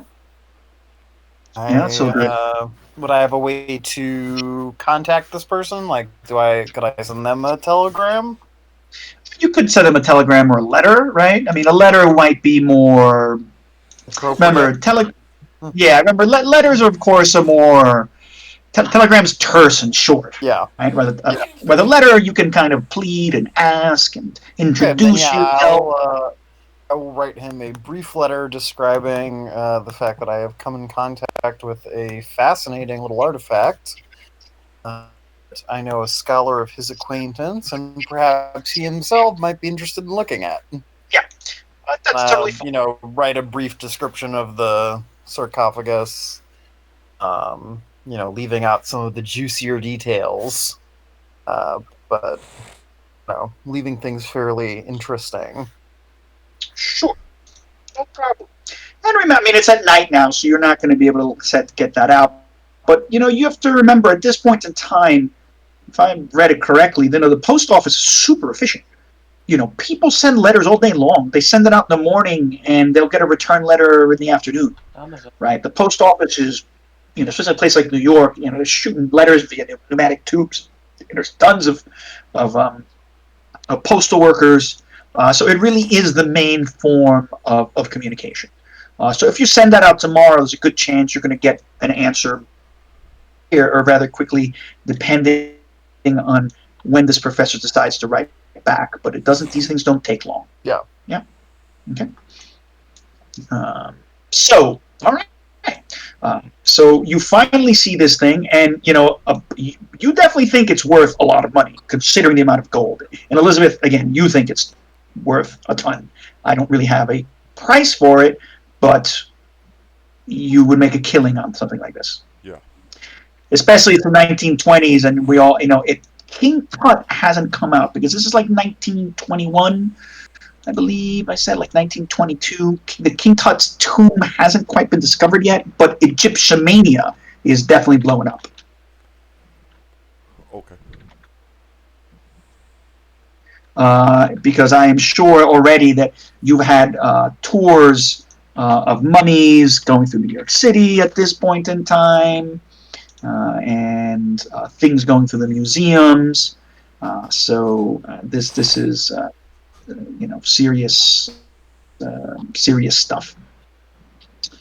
And lots of wealthy New Yorkers would love to get their hands on an authentic piece of the pyramids. Okay, So, otherwise, what's going to happen if no one else is going to do anything? I mean, eventually, I presume Marsh, you want to go. Rudolph is going to want to go to bed. Um, um, and Antonio, you're going to have to maybe get home at some time. You don't know what's going on. You were listening to them. You think that thing's worth a lot of money, Antonio. And The important is that they pay. Like, I don't yeah, want but my life I saved. mean, you see that there's potential value, so you know that $300 is meaningless to Elizabeth. Okay, that's good. yeah, you hear them talking about like in terms of $10,000 type of a thing. Just so you know. Yeah. They're playing with Monopoly money, Yeah. probably. So serious money. In that sense, you're like, you kind of can't believe that's kind of what they're talking about, and you don't understand any of these things. You're like, what is this? Egyptian. But anyway, you feel satisfied. So I'm going to say that you're going to jump a couple days forward to the reading of the will, and reading of the will is going to occur at a very nice lawyer's office. I think the name was I forget. It was Smith and Winkelstein or something like this, or whatever it was. The son is going to be there with his wife, sour faced when he sees you guys come in. He is he gets red faced and angry and starts stomping and throwing a tantrum, saying how dare these people be here, and the lawyers have to calm him down and remind him that they said that part of the will was stipulated that the last addendum that they received handwritten from his father was that these people, along with um, Elias Jackson Elias, would be beneficiaries of the will, and he gets very vituperative with everyone. Eventually, his wife calms him down.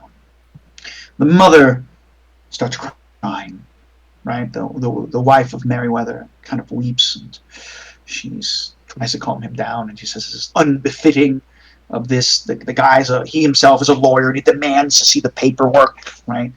Um, Lawyer, accountant. He thinks himself intelligent, and a lot of argument happens while you guys are all there. Now, I think who goes to this reading of the will? By the way, I go. Oh yeah, I definitely go. And No one I, has explained what the will reading is to me, so I don't know if I go. I just wanna be there. I've brought the trunk and the papers and the tin of and dust as all well. the evidence. All the evidence. Okay, all right. That's fine, right? You come in with this trunk, and that's part of the reason. Like, what is this? What's this ridiculous? What are these people doing here? Now, so after like 15, 20 minutes of a scene, right? Embarrassing the mother and the wife. This petulant man settles down as the lawyers start reading things. So, by the way, does anyone explain to Rudolph what's going on? The reading of the That will, would who be Meriwether lovely. was? I'll If it's bring out him. of I'll character, bring I'd him love as to a. know.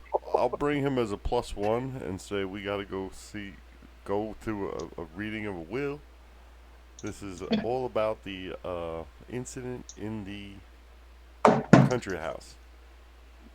Really? All right, I'm there.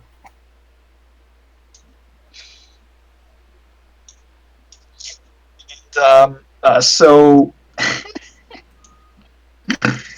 um, the the lawyers mentioned that they've received some phone calls from Syracuse that there has been a incident in the farmhouse. That's one thing that they mentioned, and this is disconcerting. And that sets the boy, the son off again, yelling and screaming. But in the end, they say that is regardless. They say, and they hand like a piece of paper to all of you, and they go, Is this like Rupert, her? Rupert has demanded these things be shown for to demonstrate that your contract with him is complete. And amongst the things is the papers and the powder Present and them. various other accoutrements, right, including the amber. And the lawyers, and everyone kind of looks at you when you guys hobble in because you're still kind of injured. You're still you're not all of you are walking sprightly. You're still a little bit sensitive, amongst other things. And they look, and the son starts. What is this gibberish? What is this garbage? Conversation, yelling. It doesn't matter. So the lawyers shake their head, and in the end, what happens is this: all of you are, to the explosive anger of the son. It seems that Meriwether is going to create a trust, a small trust that involves all of you and Jackson Elias, along with a vehicle, and that it is yours to use, but only upon continued proof that you take care of what he has written in a journal. And you receive a sealed journal wrapped in brown paper with a night knot. And it says, the will stipulates that monies can only be spent towards things associated with the instructions that Mr. Meriwether has written in this. And Mr. Meriwether says that these is for eyes only of these recipients.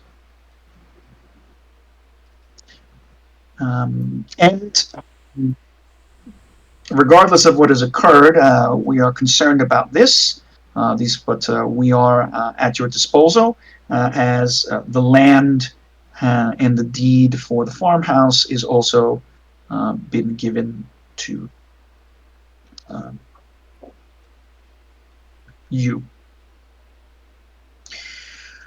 So, after hours of argument, after an hour of argument, threatening letters, and the son says he's going to get to the bottom of all this and that you will pay and that there's no way this is possible, that you cheated, you swindled him and his wife and his children, and somehow you manipulated his father to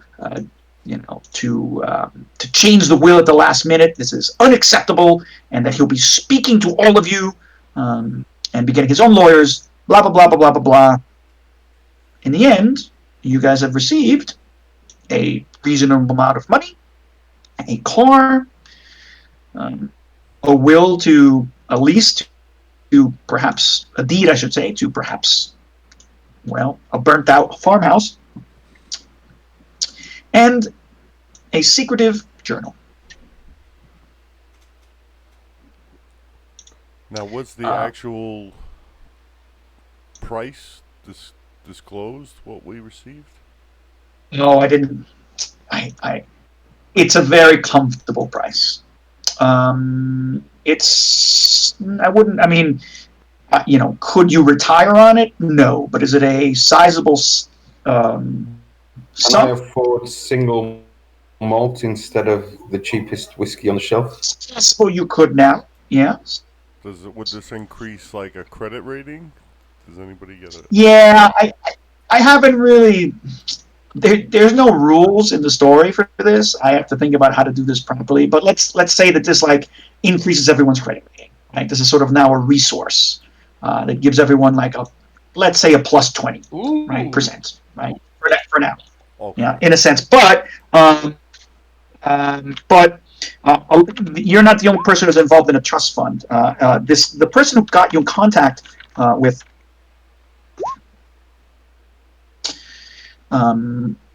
Meriwether is also named, although he is apparently he has sent a representative, his own lawyer, there to accept the reading of the will as opposed to being there himself. The lawyer apologizes for Elias Jackson not being available, but he is currently traveling as part of his research. But he is the what's the right term? Gosh, Proxy? power of attorney, proxy or power of attorney. Yep. For this. Yeah. Okay. Yeah. But the lawyers are very particular that there are specific conditions that we have written that have been stipulated in additional documentation. They have everything to do with this journal, and there are instructions in the journal, and that we will require a monthly. We will watch the trust closely, and we will be taking account of the expenditures. And there are stipulations that certain things must be brought or presented to us over periods of time to justify the expenditures on this trust. But we are we apologize for the behavior of Mr. Meriwether's son. Certainly, it must be a shock to him if his father did not explain exactly what he expected. But regardless, the law is a law, and there is nothing illegal. You are, as has been said, now the guy's name is Bertrand. You are legal heirs to part of Mr. Meriwether's fortune. Well, we will be in contact, and we will be the handlers of the trust, and we wish you luck with your endeavors and whatever this is all about. Good day. So forth and so on. Good day, sir, and thank you very much. Or, just like 2-3 lawyers involved there, and a couple of what do you call it? JD. What do we call those, like junior lawyers who do all the work? I would like to buy everybody a round of drinks. Well, the money's in. I think. I guess you'd have to go to the right bank, withdraw it, and do some things. So I think there's some things you'd have to do. But yeah, I mean, after a couple hours, you go to the bank. There is some sort of way to do this. I don't know the particulars, but you can extract some money and buy some things. Although you have to keep all the receipts, so they say. Yeah, and so you guys have a round of drinks. Really nice drink. Then I'm going to Except, of course, that means you're going to have to go to a speakeasy, which isn't going to be open in the afternoon. So that's going to have to be later on. Yeah, but Bruce won't take the drinks. He won't partake of that. Actually, he will go home. So Bruce will not go to an illegal speakeasy with the rest of his new buddies. We do have friends in the kitchen of the Carlton Hotel. You do? Mm-hmm. You could try and sneak back there and have some drinks with them. Or get them to slip you some drinks. That is possible. Go and so that's in celebration. Stay in the room, There's no better hospital room in the world. How about the rooftop cafe? Yeah, so you guys can splurge. Heck, you even take. The problem is, if you guys are gonna get that room, you realize, and you know this, you guys are gonna have to make a good impression because you guys pulled it off the fight. Some shenanigans happened, but you look at Antonio. Antonio doesn't look like he's going to be able to walk into that place very easily. Why don't You you could buy always some? buy him a suit. Why don't you buy some I mean, clothes, Antonio? I mean, my credit rating raised, right? well, it's like this. You guys have a pool of money that raises your credit rating for plus 20%. Oh, it's a pool. Okay. Yeah, it's like generally your purchasing pool is now up by 20%. It's not like it's all, it's a trust fund. Okay, Yeah, I get it. but the trust fund has stipulations to it. And if anybody is anyone gonna look at the journal, by the way? Yeah, let's look at Anybody? the Yes, fucking journal. please. Okay. I thought that's where we were going to going somewhere. Well, I mean, you could, but you have to find a proper illegal speakeasy that'll be open at this time of the day, and so forth and so on. So maybe you find it, maybe not. Yeah. So some place. Let's say you do. It takes you some hours maybe to find it. I don't know how this works. When the speakeasies would be open, I have to research this. Would they be open in the middle of the afternoon or anything like this? I don't think so. I think they would open at night, really. So maybe you can't. So you go by a restaurant. You guys eat a nice meal. You look over the journal, and the journal seems to have it looks like newspaper clippings and writings, and it seems to be sort of this elaborate set of unresolved, unusual situations. And part of it seems to have seems to be there's some research about the sarcophagus, along with a whole bunch of other things, including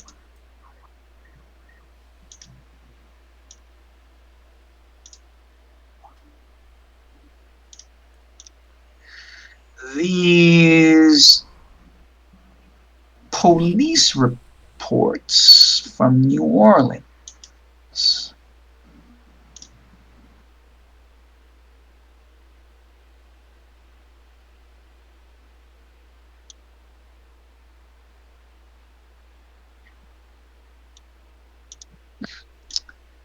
And at some point, it seems to be that this is something you already found out, but the seems to be the translation of the hieroglyphics on the top of the sarcophagus and the edges of the sarcophagus.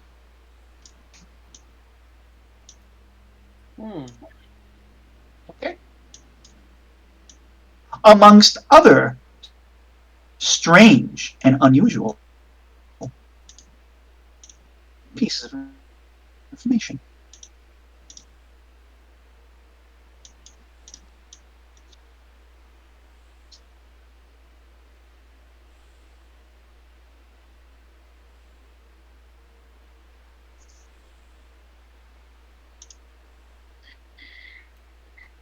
So,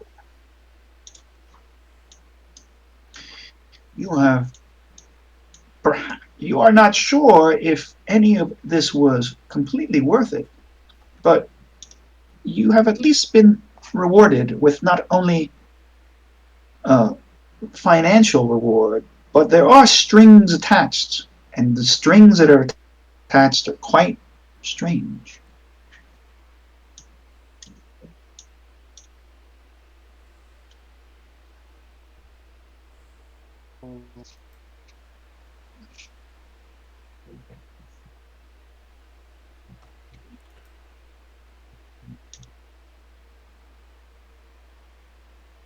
Elias Jackson, he is the one who got you into all this.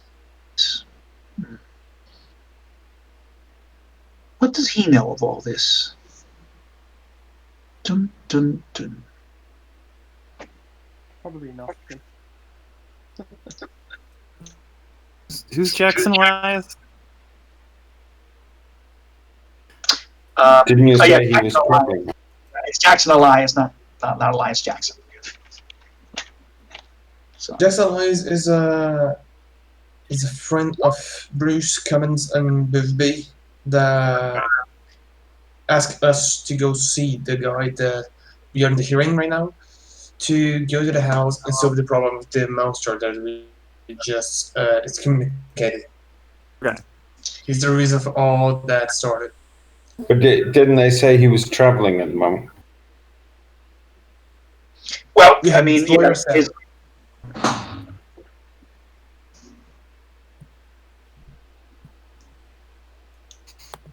And when he convoked all of us, he sent a letter for each of us. He didn't came to see any of us.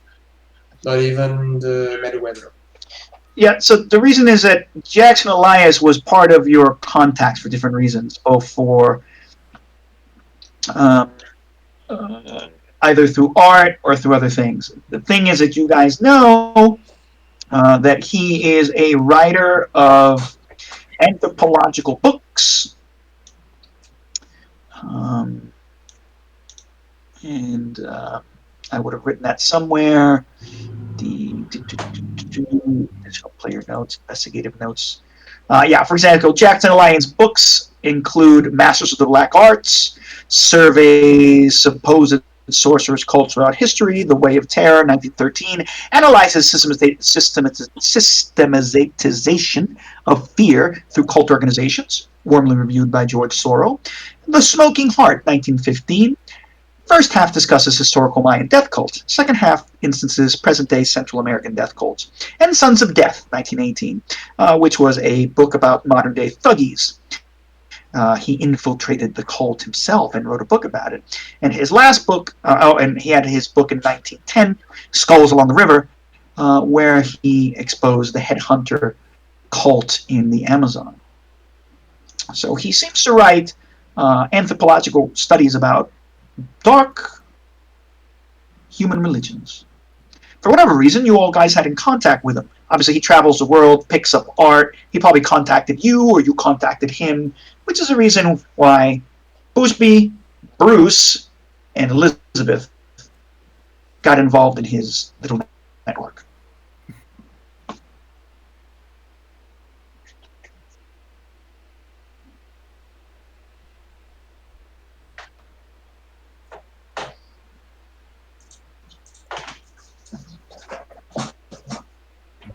Right. So eventually, if whatever is going to happen is that the professor that you have contacted, which I have yet to give a name to, but the professor that you've contacted, Rudolph, he says that indeed he is interested. Um, but he would like to, and he's happy to meet you in at least a week. He's traveling between Cornell University up north. Wait, yes, up north, upstate New York, and Columbia. He's not going to be available for at least a week and a half, but he will keep you informed, and he would love to discuss this, but he would like to meet you at Small's Paradise, his favorite jazz club in Harlem. Sounds good. And I will relay that information to the rest of the party. Mind if I come? I would not be telling you if I was not inviting you to come.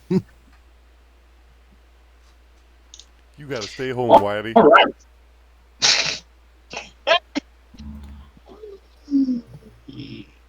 I'll have you know, I'm known in the in the jazz clubs of Harlem. Hey, we have one person of color in this group, swarthy Italian.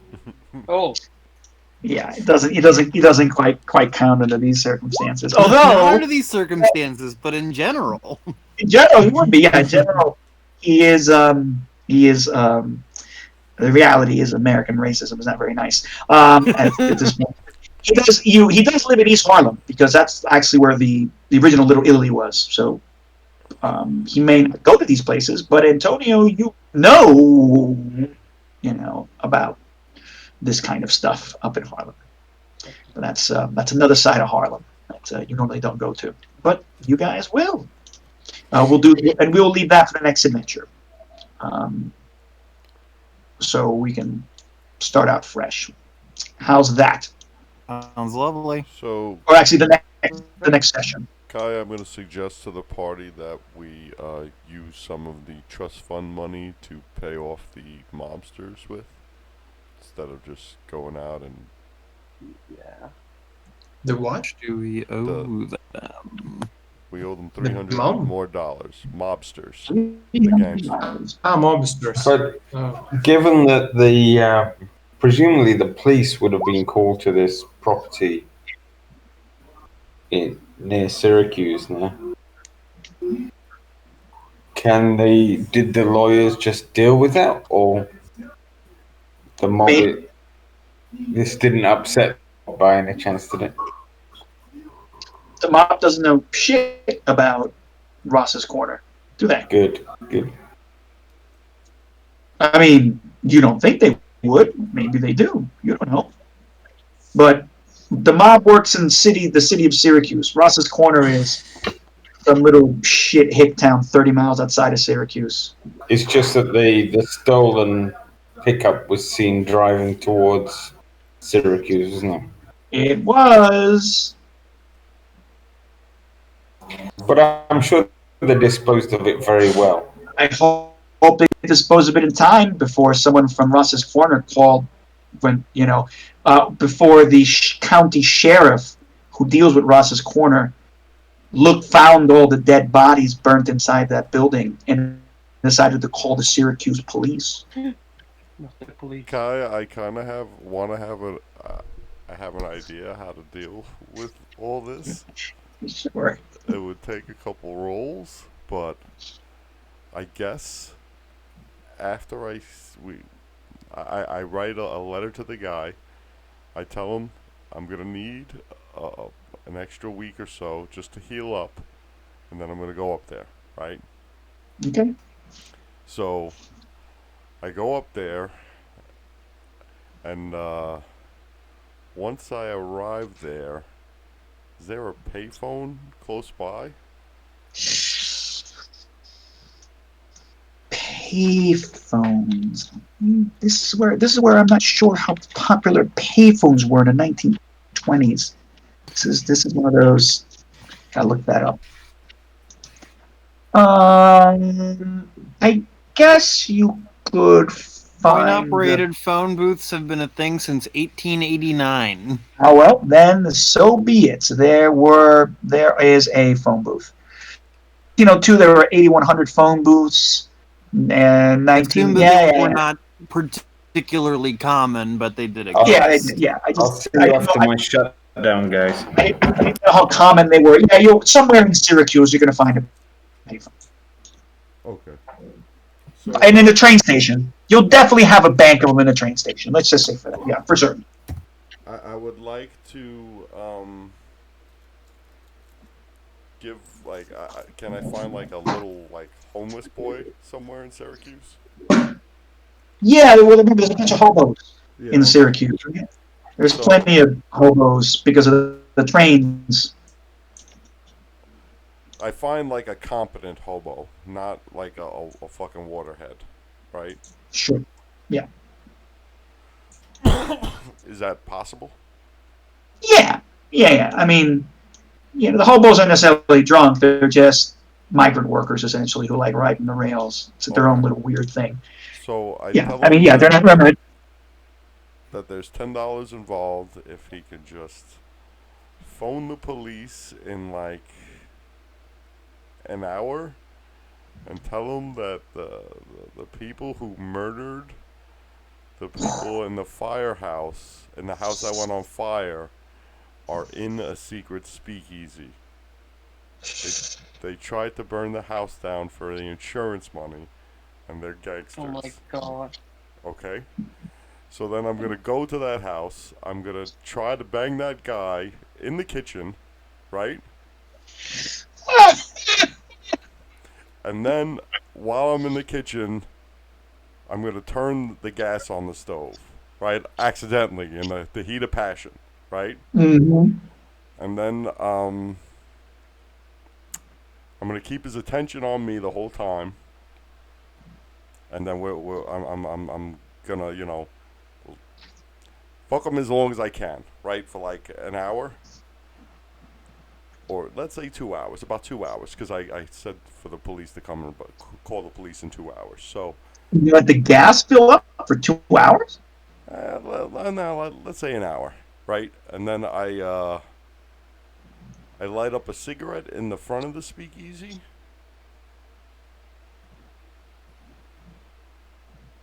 And I just leave it in the ashtray, and then I go. Okay. Okay. I mean, it's a good plan. I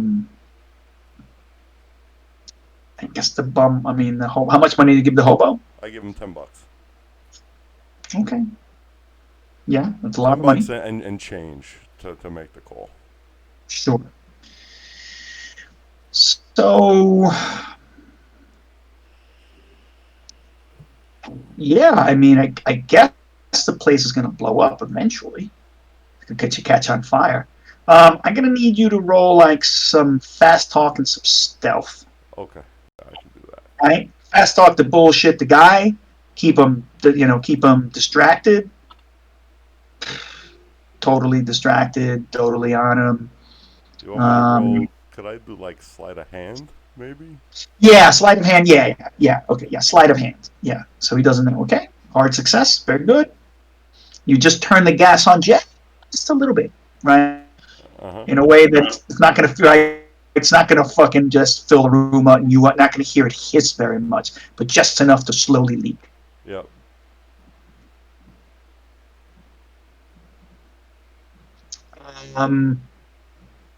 Yeah, I mean the boss isn't there. There's probably a couple guys. It's probably him, probably playing poker with some of the other guys drinking. You know, nobody's around. The bartender isn't around because the place isn't. By the time you get there, the place isn't working. But they're probably still been playing all night. Who knows? Yeah. All right. So I guess eventually the place is gonna blow. And so you want the cops to get there after it blows up, I suppose? Yeah, Catching on fire? Yep. Yeah. But I mean, well, yeah, it's going to catch on fire. There's going to be a fire, and I don't know where you're going to go. You'll probably hear fire engines at some point. I'm going to leave. I'm going to leave Syracuse after that and take a train back to New York City. Okay.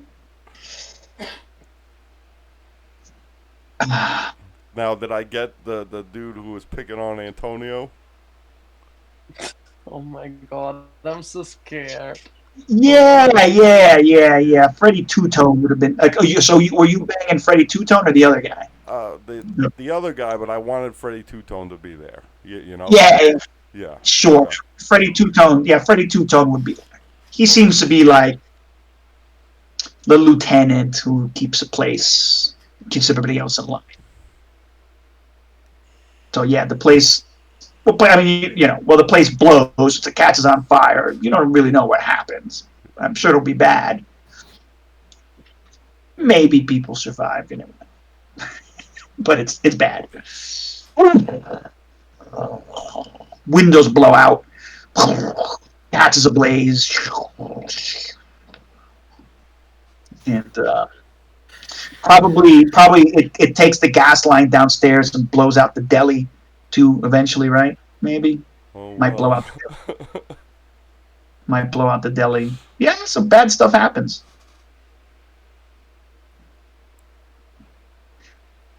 Well, Antonio, you might eventually get a phone call. No. Actually, somebody at the automotive shop might eventually talk.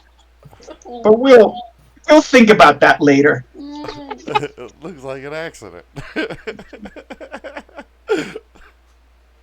Oh shit. Now, Elizabeth, did you go up there in disguise or anything? Yeah, I was thinking about her wearing like a red wig and a red dress, you know? No. Okay. I know Elizabeth is very good at her. Yeah, so it was known that a red-headed woman in a red dress was there, but that's pretty much it. Sure. We'll leave it at that.